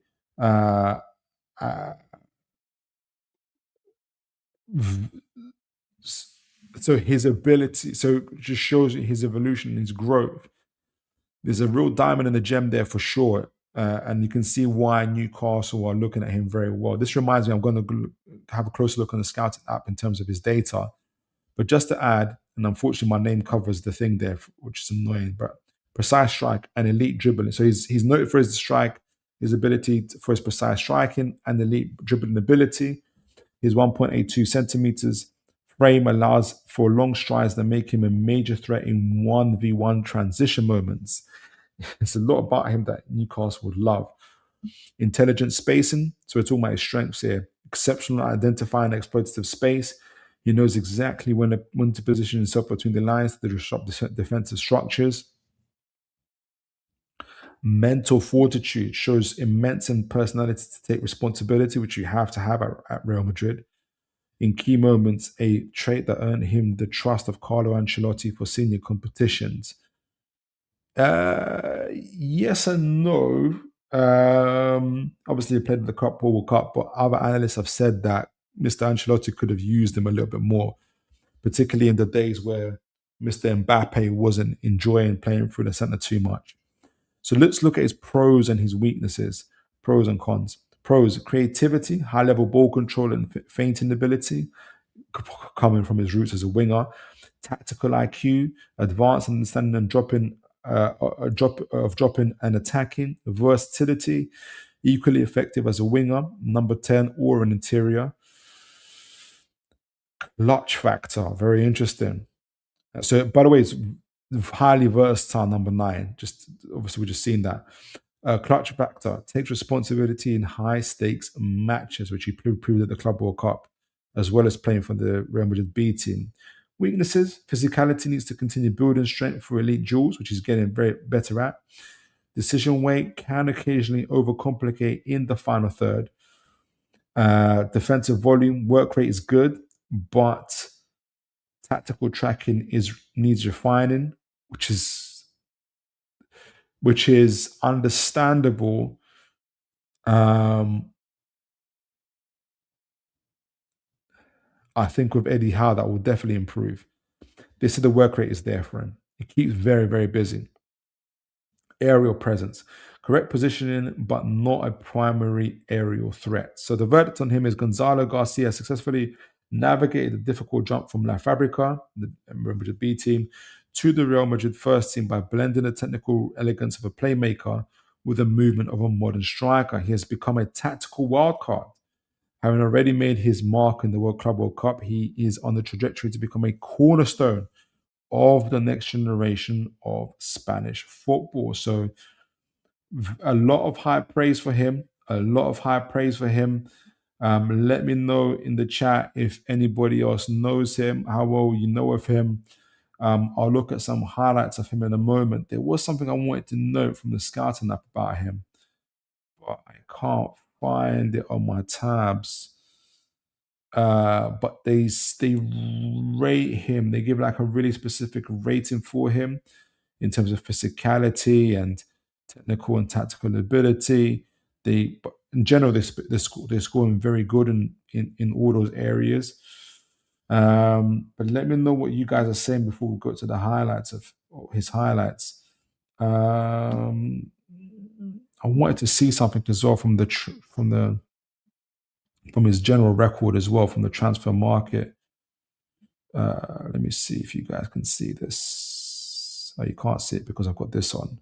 Before we look at his highlight, there was something I wanted to see because I know there's under 21s as well for the Spanish team. So yeah, Spain's under 21s. Player agent, best of you. What kind of agent is that? Yeah, so Spain under 21s, 7 appearances, 6 goals. It's pretty good. Spain under 19s, they didn't know any goals, which is interesting. But 10 appearances, 18 appearances. Looks like he's played for them from as early as early.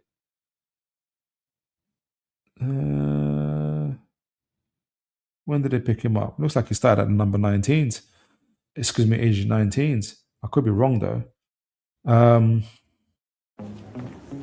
With Amex Platinum. Ooh, yeah, that's good. Commercials. Mad.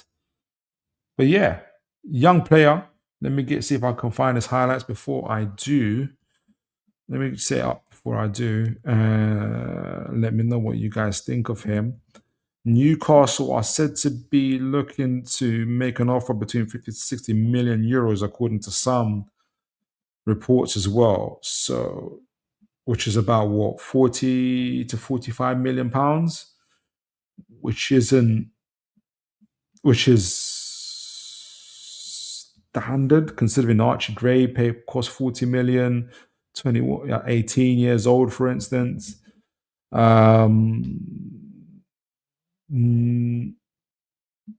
As well.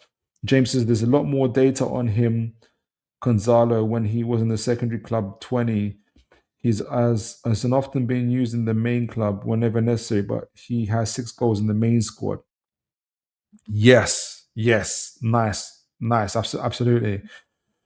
They have been saying that it'd been good for him to get more game time, but they have Mbappe and they're rich in resources, Real Madrid. So Xabi Alonso actually said that he reminds him of Raul, And if you see when we see some of the highlights, you'll see that. Oh, you're right. Let me show you this. Actually, I think you might be right there, um, James.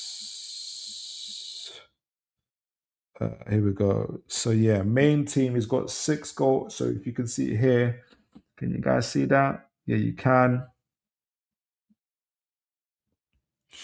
So he's played 1,200 minutes this season, 34 appearances, 6 goals, 2 assists, which is a good return considering the limited game time. But yeah, for the 25-25 season, this is for Madrid in the FIFA World Cup. He scored 4 goals in 6 appearances, 450 minutes, plus 1 assist. So that's a really, really good return. I think this is 24-25 season. This must be for the B team. 40 games played, 3,000 plus minutes, 26 goals and 3 assists, 29 goal contributions, basically, which is really, really, really good. They did say in an analysis they had a quiet opening B team a year in 23-24 season before kind of bursting onto the scene in the second year. But yeah, really, he's got some really, really good stats, really, really good data kind of going forward. Not surprised at all that Arsenal are looking at him. Let's see if they're willing to push as hard as we are to get him over the line. James says biggest thing is his box clinic nature and scores well. Yes, absolutely. His box movement is very, very, very good. Tony says if he's all that, why would Madrid let him go? I think because they got a lot of players, and they've also got to make I think they're shifting. I think they're making an overhaul. I think they're selling between 8 to 10 players. It's not unusual for them to sell players. I think Nico Paz, for instance, got sold and he's exceptionally talented. Exceptionally talented. He's got sold to Como. So they're making more and more. It's not unusual for them. Remember, they sold Martin Odegaard to Arsenal as well. So, Phil, it's 35 to 45 million. Yeah, which I think is a good price for this forward as well. But there's a lot of talent about him as well. Let's have a look at him. Make sure you guys can see this. Yeah, you can. Let's see what you guys think of him. Oh, I'm on the wrong screen. All right, brilliant. So this wasn't 3-4 weeks ago. So you might get some of the highlights there. Those are the type of first touches they're talking about. And you can tell that 1.82 meters. What's that? 5'10"? Was that 5'11", 5'10"? So it's not like your Usola, Isak type of heights. But he's not short either. Again, you can see good dribbling, good feinting. Again, from his roots as a winger, playmaking winger. That kind of versatility is really, really good profile to have. Look at this for the first touch in the chest, on the chest, shift, volley, bang. So he's able to do this stuff. And look, between the lines, like he said there, between the defenders as well, you're going to see more and more of that kind of movement from him as well. It's not unusual for him, especially heading. His heading is really, really good. This is for the Madrid first team as well. Again, between the lines, look at that for a first touch. Acting as a facilitator, as Wilbur Jog was saying a bit earlier. Again, first touch, able to ride challenges, is able to dribble as well, push forward. That's his headering ability, really, really good. Good instincts as well. Did he score against Barcelona? Very good. Look at that. Rode the challenge as well. Had enough presence of mind not to strike it low, but hit it high, which worked out for him. This is for the under 21s. Again, in between the defenders, finds the right places at the right times as well. That's a really good look for a forward to have. It's super, super interesting that we're looking at him. I think I don't think I was going to say we haven't got too many La Liga players, but then Isak came from the La Liga. But this is the type of finish I'm talking about, where Xabi Alonso compared to him, Raul. Oh, I didn't see it. We might see it a little bit later. Again, good header in and positioning there. You're going to see more and more of that. Real strikers instincts as well. I'm hoping we get to see a little bit more highlights of his link-up play as well, and some of his finishing. Some of the stuff I've seen a little bit earlier was really, really good. The sell-on clause thing, I hope Real Madrid aren't too. That's the part in between the lines there, and what you saw there as well. Just to stop that bit, you can see that you got Rudiger, I think Bellingham, I don't know who the other guy is, occupying the defenders there, and he takes the position just between the two defenders. Very clever box movement and really powerful header uh, uh, at a good height as well. Not being the tallest player in the world, but having the presence of mind to be in the right place again in between the two defenders. Great finish. And this is all about positioning and box movement. When we're kind of critical of other forwards, this is what you want to. This is what you want from a player. Again, he actually didn't get to see it, but he forced the mistake there. This is the finishing. This is that kind of Raul-esque finishing. Lovely chip pass, chipped finish there. Really, really good. So yeah. Again, good movement. Lovely arching run there. Did we just miss that? Look at that. Lovely arching run there to get found. This is the type of movement that we want to be able to see up front for us as well. Good to see. Oh, that wasn't him. Sorry. I thought that was him. There's the other guy that the arching run. But look at that for a finish. Lovely. He's the guy in the box. Good movement as well there. That's the box movement we're talking about. The ball's coming in. First is going 1, 2. Move the defender out of the way. That's what we want to see. That type of box movement. So very, very impressive. I think 35, 45 million price tag won't scare us one bit. Let's just hope that Arsenal aren't overly interested in him. But I'm certainly intrigued by him. In fact, whilst I'm talking about him, let me find out when Real Madrid, when are they next playing? I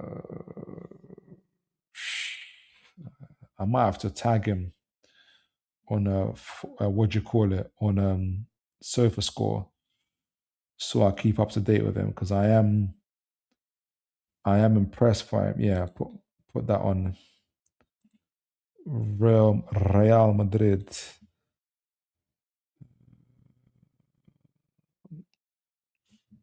He is definitely one to look out for. Let me know what you guys think. I'm certainly impressed by him. I like what I see. James says, Phil, they bought them back a couple of weeks ago, Paz. They bought them back. That's why I don't want to sell on clause with these guys, man. James says, thanks for updating. I don't know why he reminds me a lot in his placement within the box. Shearer. Yeah, the positioning. He's always been quite good at moving in the ball as well. Yeah, absolutely. James says, I will say out with a 5. I think now that we've looked at, he would be the main option from watching him the most. Also, out of the players, Alvaro, Romolo, Delap, a few others. I can't remember now. He'll be the one to look out for. I'm impressed by him. I need to see him a bit more live, but I love what I see. Let me know what you guys think. There's one more I wanted to look at. I don't know much about him at all. I just gathered the stuff on him late.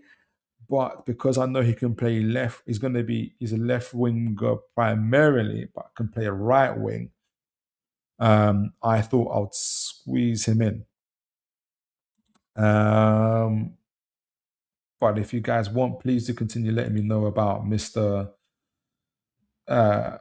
Garcia too. How about Cruz says Real Madrid only sell their talented youngsters with a buyback option? Yeah, if they do that with him, I don't think we'd buy him. If they do that with him, I don't think we'll do that. Because we're not going to pay that money, and then he scores 20 goals for us, for instance, and they buy him back for like £20 million or something. We're not going to do that. It's not worth it.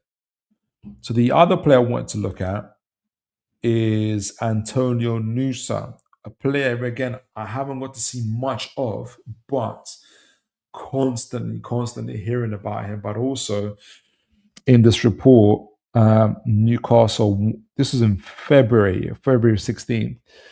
Um, Newcastle aren't they're one of many clubs, to be honest, that have been linked to him, but a lot of excitement in and around him. Let me know, guys, if you heard of him. Antonio Nusa. Again, the main reason why I want to talk about him is because of his ability to play on the right, but primarily he's a left winger. But a lot of excitement around him as well. What was I going to say? So, get a drink of water.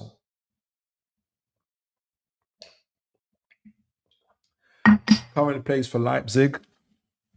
Newcastle have been spending some time with Leipzig recently.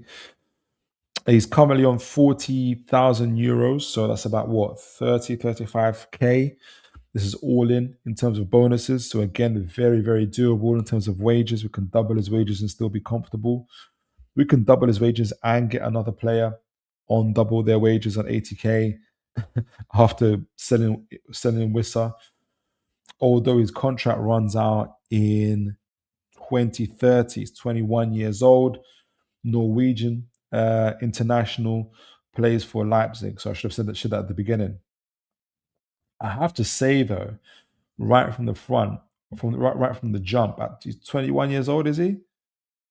He's 21 years old, but his injury record already is quite extensive.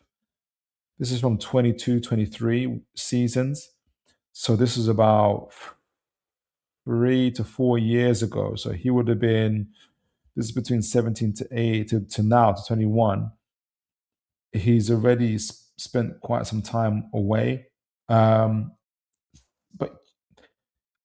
Miley's injury record won't be too far away from this. And when players of this age break into the first team, 17, 18 years old, you can see he's playing for Club Bruges. The intensity of playing game in, game out for the first team, they start to get these type of injuries. Obviously, Miley got that back injury where he was away for about 2-3 months. He had other injuries as well, which set him back a bit. And it's all part of the growth, all part of the kind of adapting to that first team as well.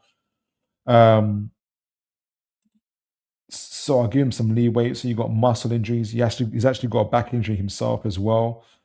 Playing for Club Bruges, Nusa does. He's got 2 back injuries. Goodness gracious. Then they had to give him rest. Where he missed about, he's already missed 9, 14, 16 games already within this time. Which is fine. Then he had a hamstring injury where he missed 4 games. Then a knee injury where he missed 71 days of football, 13 games, 24-25 seasons. But 25-26, he had a pretty good injury-free season. Even though he missed 36 days, he missed 2 games for Leipzig, which isn't too bad. They only played 2 games in 36 days. That's crazy. I had an ankle injury and an elbow fracture in 25-26 seasons. So those 2 kind of sound like impact injuries to me. And he didn't miss much. What's positive, you're not seeing a recurring muscle injury and or back injury, which would have been problematic. But he's had his injuries basically. He's had his introduction into the world of playing with the senior players as well. I wanted to show his heat map as well. From 25-26 season, this season obviously, where you can see very primarily a left winger who loves to drop inside, invert inside, excuse me, into that half space as well. And the 24-25 season where you can see he's played less minutes, but he's also played on the right-hand side as well. Not as much as the left, but you can see he's got that versatility. I think he's left-footed as well, which makes him interesting. Is he left-footed? Yeah, he's left-footed as well. And Eddie Howe loves his left-footed right wingers, hence why obviously we're talking about him for this show as a potential competition for Elanga replacement for Murphy. But let me know if you guys know him. I think he's super interesting. James says, International Sec, it's a football foundation group, but they own their own academic base in Madrid if you're interested. I feel like is that for me, James? Let me know.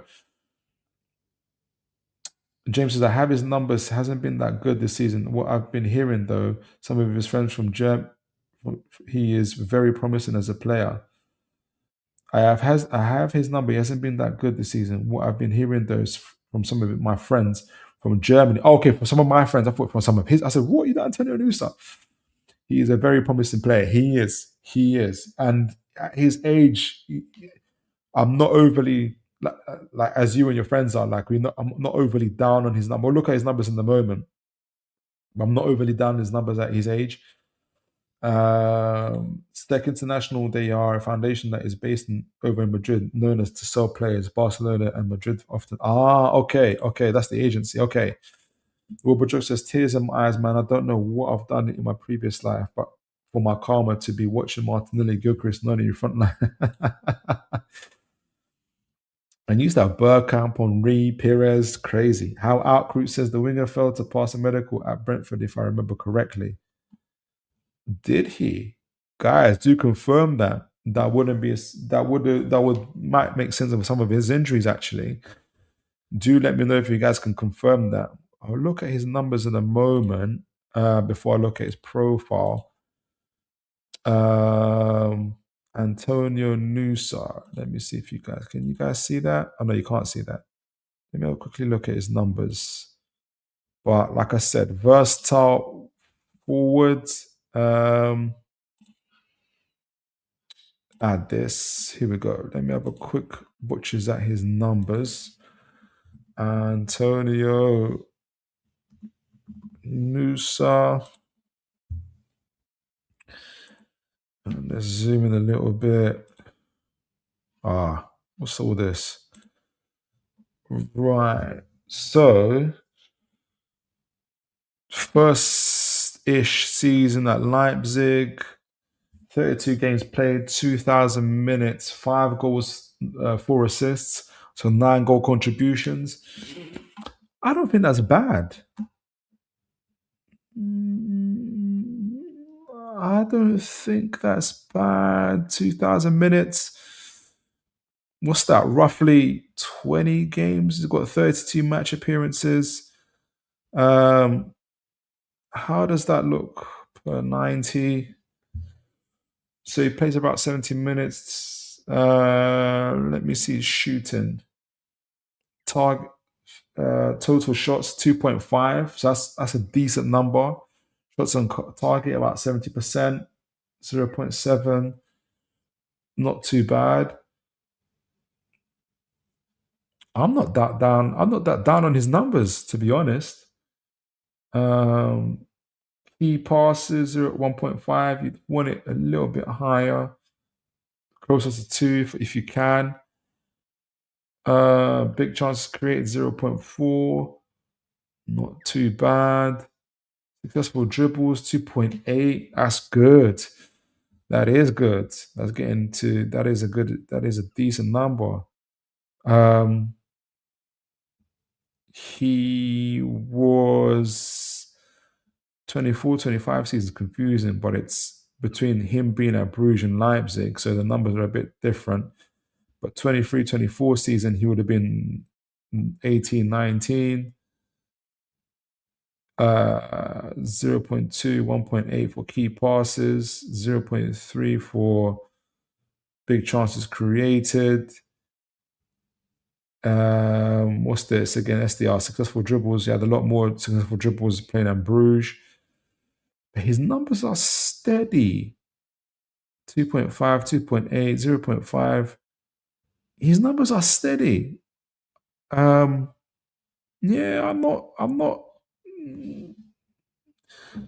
I'm not too down. He's certainly raw. 21 years old. He's certainly raw, but I'm not too down on his numbers. Jay, Robert Jokes says, could I interest you in the Swedish talent? Some even say he's the Shearer's incarnate. I don't know. I don't know. In fact, no. I'll take the no. How Out Crew says, Google says Antonio Nusa's proposed 30 million transfer from Club Brugge to Brentford in January 24 collapsed due to concerns over Betancourt, specifically relating to a knee and back issues. Yes, knee and back issues. That was talked about. So 24-25 season, yes. So he had a knee injury where he was out for 13 games, which is not unusual. He did he went to Leipzig and he's gone on to play the minutes. He had the previous issues around with his back injury in 23-24 season. So it's not unusual. But what I'll say is we've just seen 25-26 season. He's played an average of nearly 70 minutes per game, 32 match appearances. He's played plus 2,000 minutes since that time.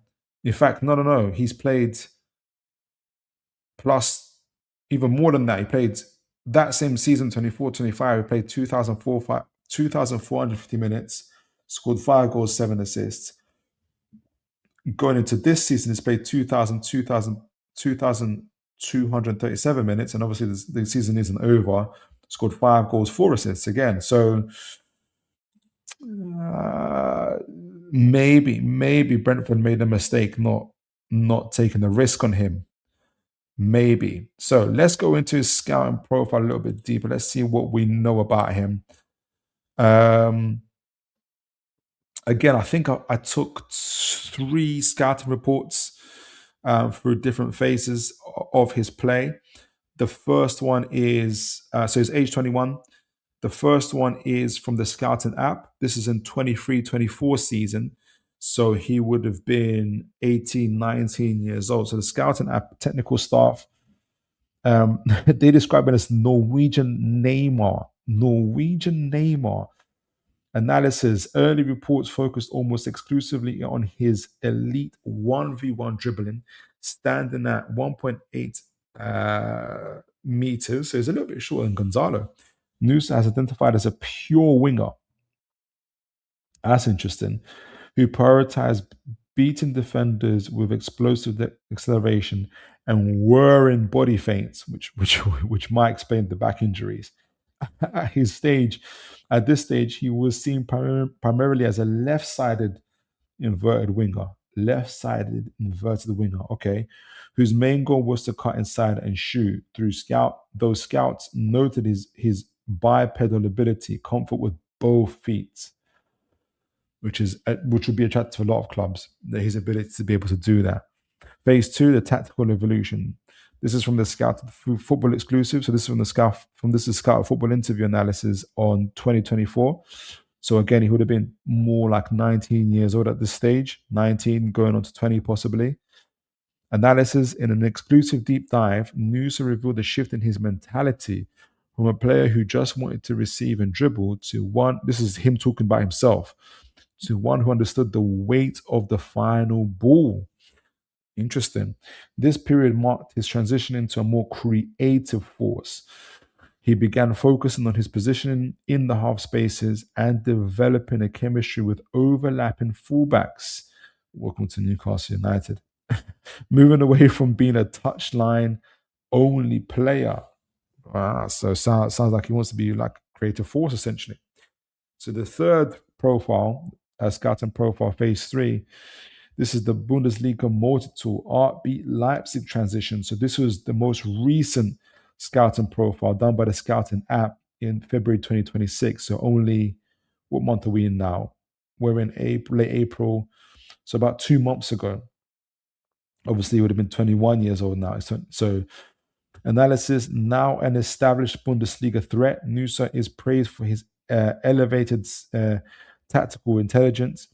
He is no longer just a dribbler, but a playmaker. So everything he said he wanted to be in a year previous, he's now becoming capable of playing through balls down the middle. His most, which I'm sure we would love. So if you can have him and Gonzalo in the same team, you could make a real creative force. His most significant development has been his adaptability across the front line, evolving into a player who can destabilize defenses from either flank while while maintaining a high defensive work rate. Again, Eddie Howe would love that. Many managers would love that, to be honest. Um, let me see what you guys are saying, in case I've missed anything. Oh, Lewis Hall's going to love him. Absolutely. Absolutely. Again, my name's in the way. It's just annoying. So, with the left wing to facilitate his cutting shot, Nusa has become increasingly lethal on the right wing. Unlike many inverted specialists who struggle when moved to the natural side, Anthony Gordon, Nusa uses his right flank deployment to do three things: drive to the byline. He uses his elite acceleration to beat defenders on the outside, providing low, hard crosses that are difficult to defend. Yes, please, would love that. Playmaking from wide on the right. He often acts as a traditional winger who stretches the pitch, which is what Murphy's supposed to do, but he hasn't got the same dribbling ability, nowhere near the dribbling ability.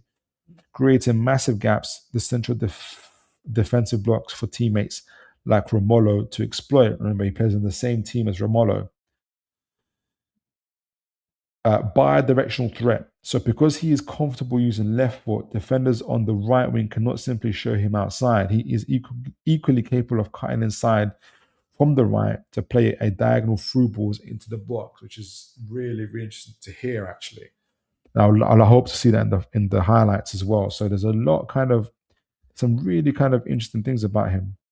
Wobblejog says, Phil, remember you said you can't find a cheaper option with similar age and better quality than Gordon. I present to you Ilman Njai. How old is he? Has he played in the Champions League? Let me know. How much is he on offer for? Has he had a 20-goal season?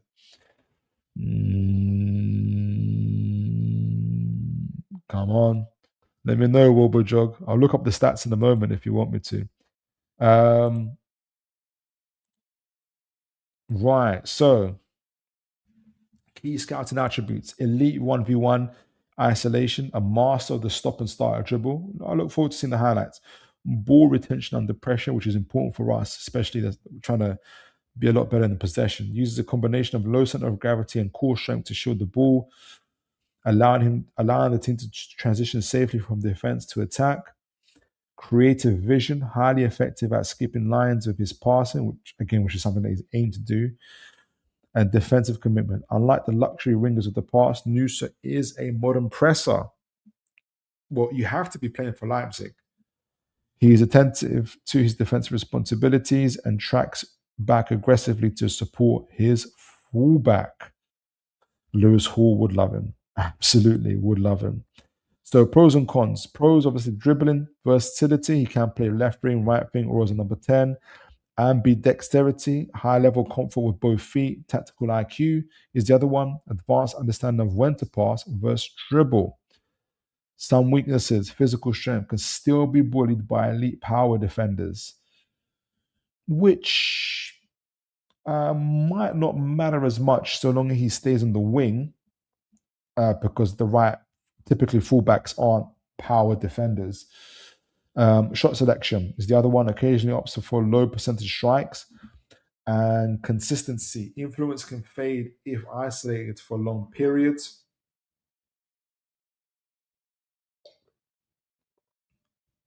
The last one is aerial duels. Not a significant factor in headed competitions. Isn't as important, I would say, for a winger, but important to keep note. The verdict for him is Antonio Nusa is a definitive modern winger. He has successfully shed the raw prospect label to become a tactically disciplined, multi-flank threat. His extraordinary development on the right wing has made him a nightmare for tactical planning, as he can pivot his role from an inverted scorer to a traditional creator. That's good. So he's got like two profiles almost. In a single match, he is arguably the most versatile young attacker in European football today. I'm looking forward to seeing his highlights. Well, let me know what you guys think of that. Let me see if I can find his highlights, and I'll go to the comments in a moment if there is any.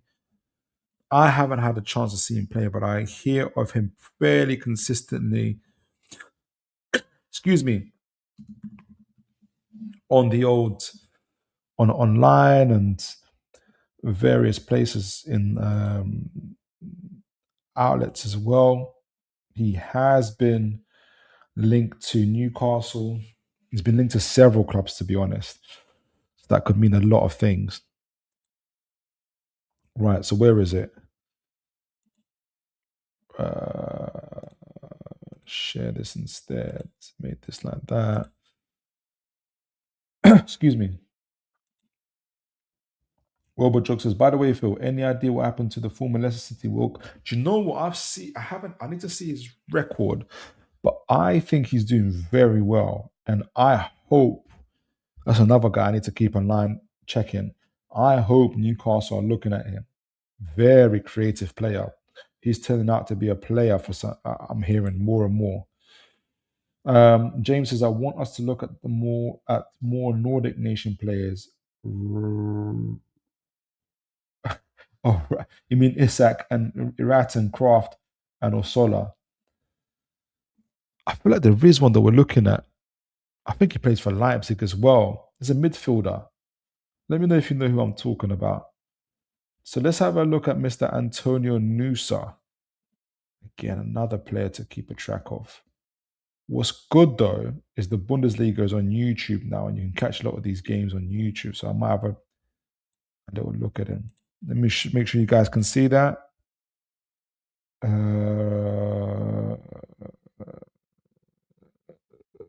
Yeah, you can see that. Excellent. I hope to catch him on the right wing as well on this as well. Said it twice. I say no, I'm a little bit tired. I do like Leipzig. So I don't know if that's their away kit in blue. They have a good away kit, man.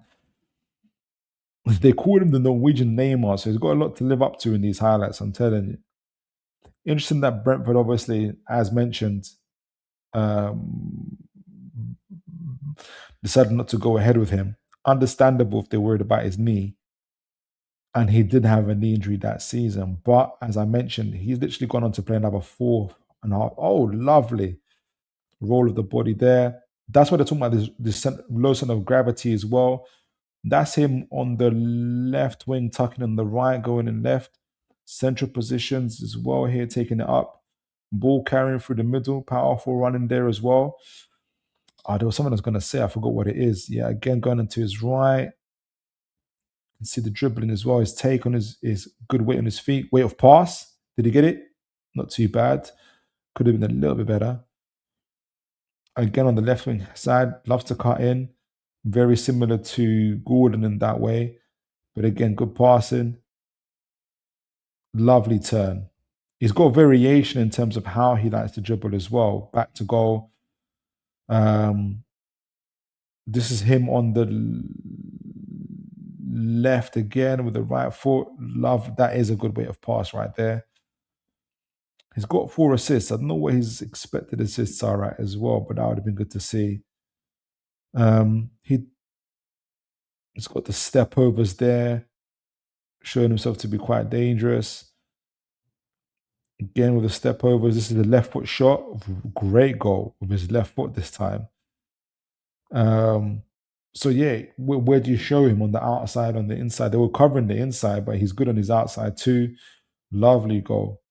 So he is ambidextrous. Again, roll of the body, good use of his body back to goal. Good acceleration. You can tell he has that acceleration as well. Again, rise the challenges, low center of gravity, gets away from they had to bring him down essentially.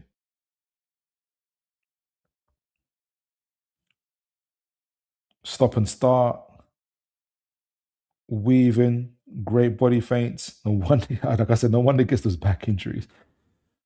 Uh, oof. That's him on the right hand side. So he can play on the right hand side, absolutely. Wow. He left the guy for dead there. Good dribbling. Has he got an eye for goal? This time on the left. Which foot does he choose to go with? Yeah, steps inside with the right, looks up. What's in front of him? Got the step.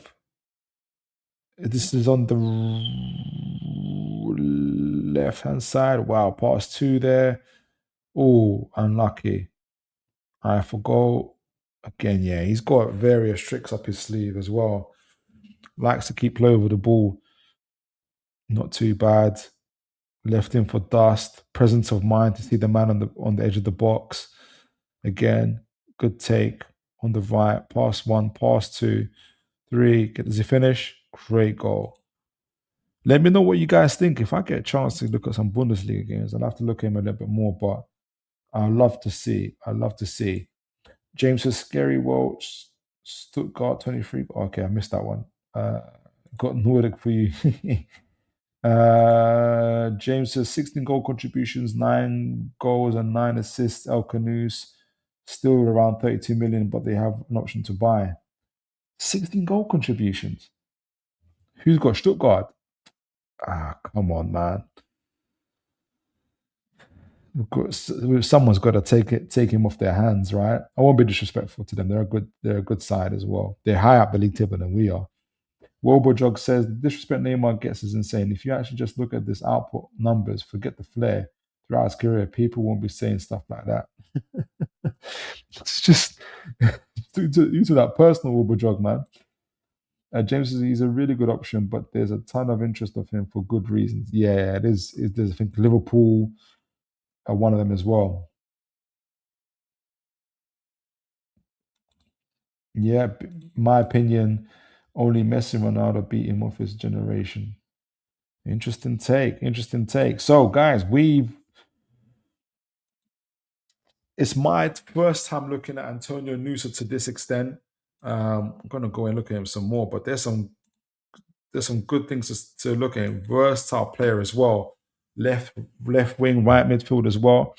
We looked at Gonzalo Garcia. I keep on wanting to say Gonzalo Higuain, but it's Gonzalo Garcia from Real Madrid, and it's an exciting attacking forward actually.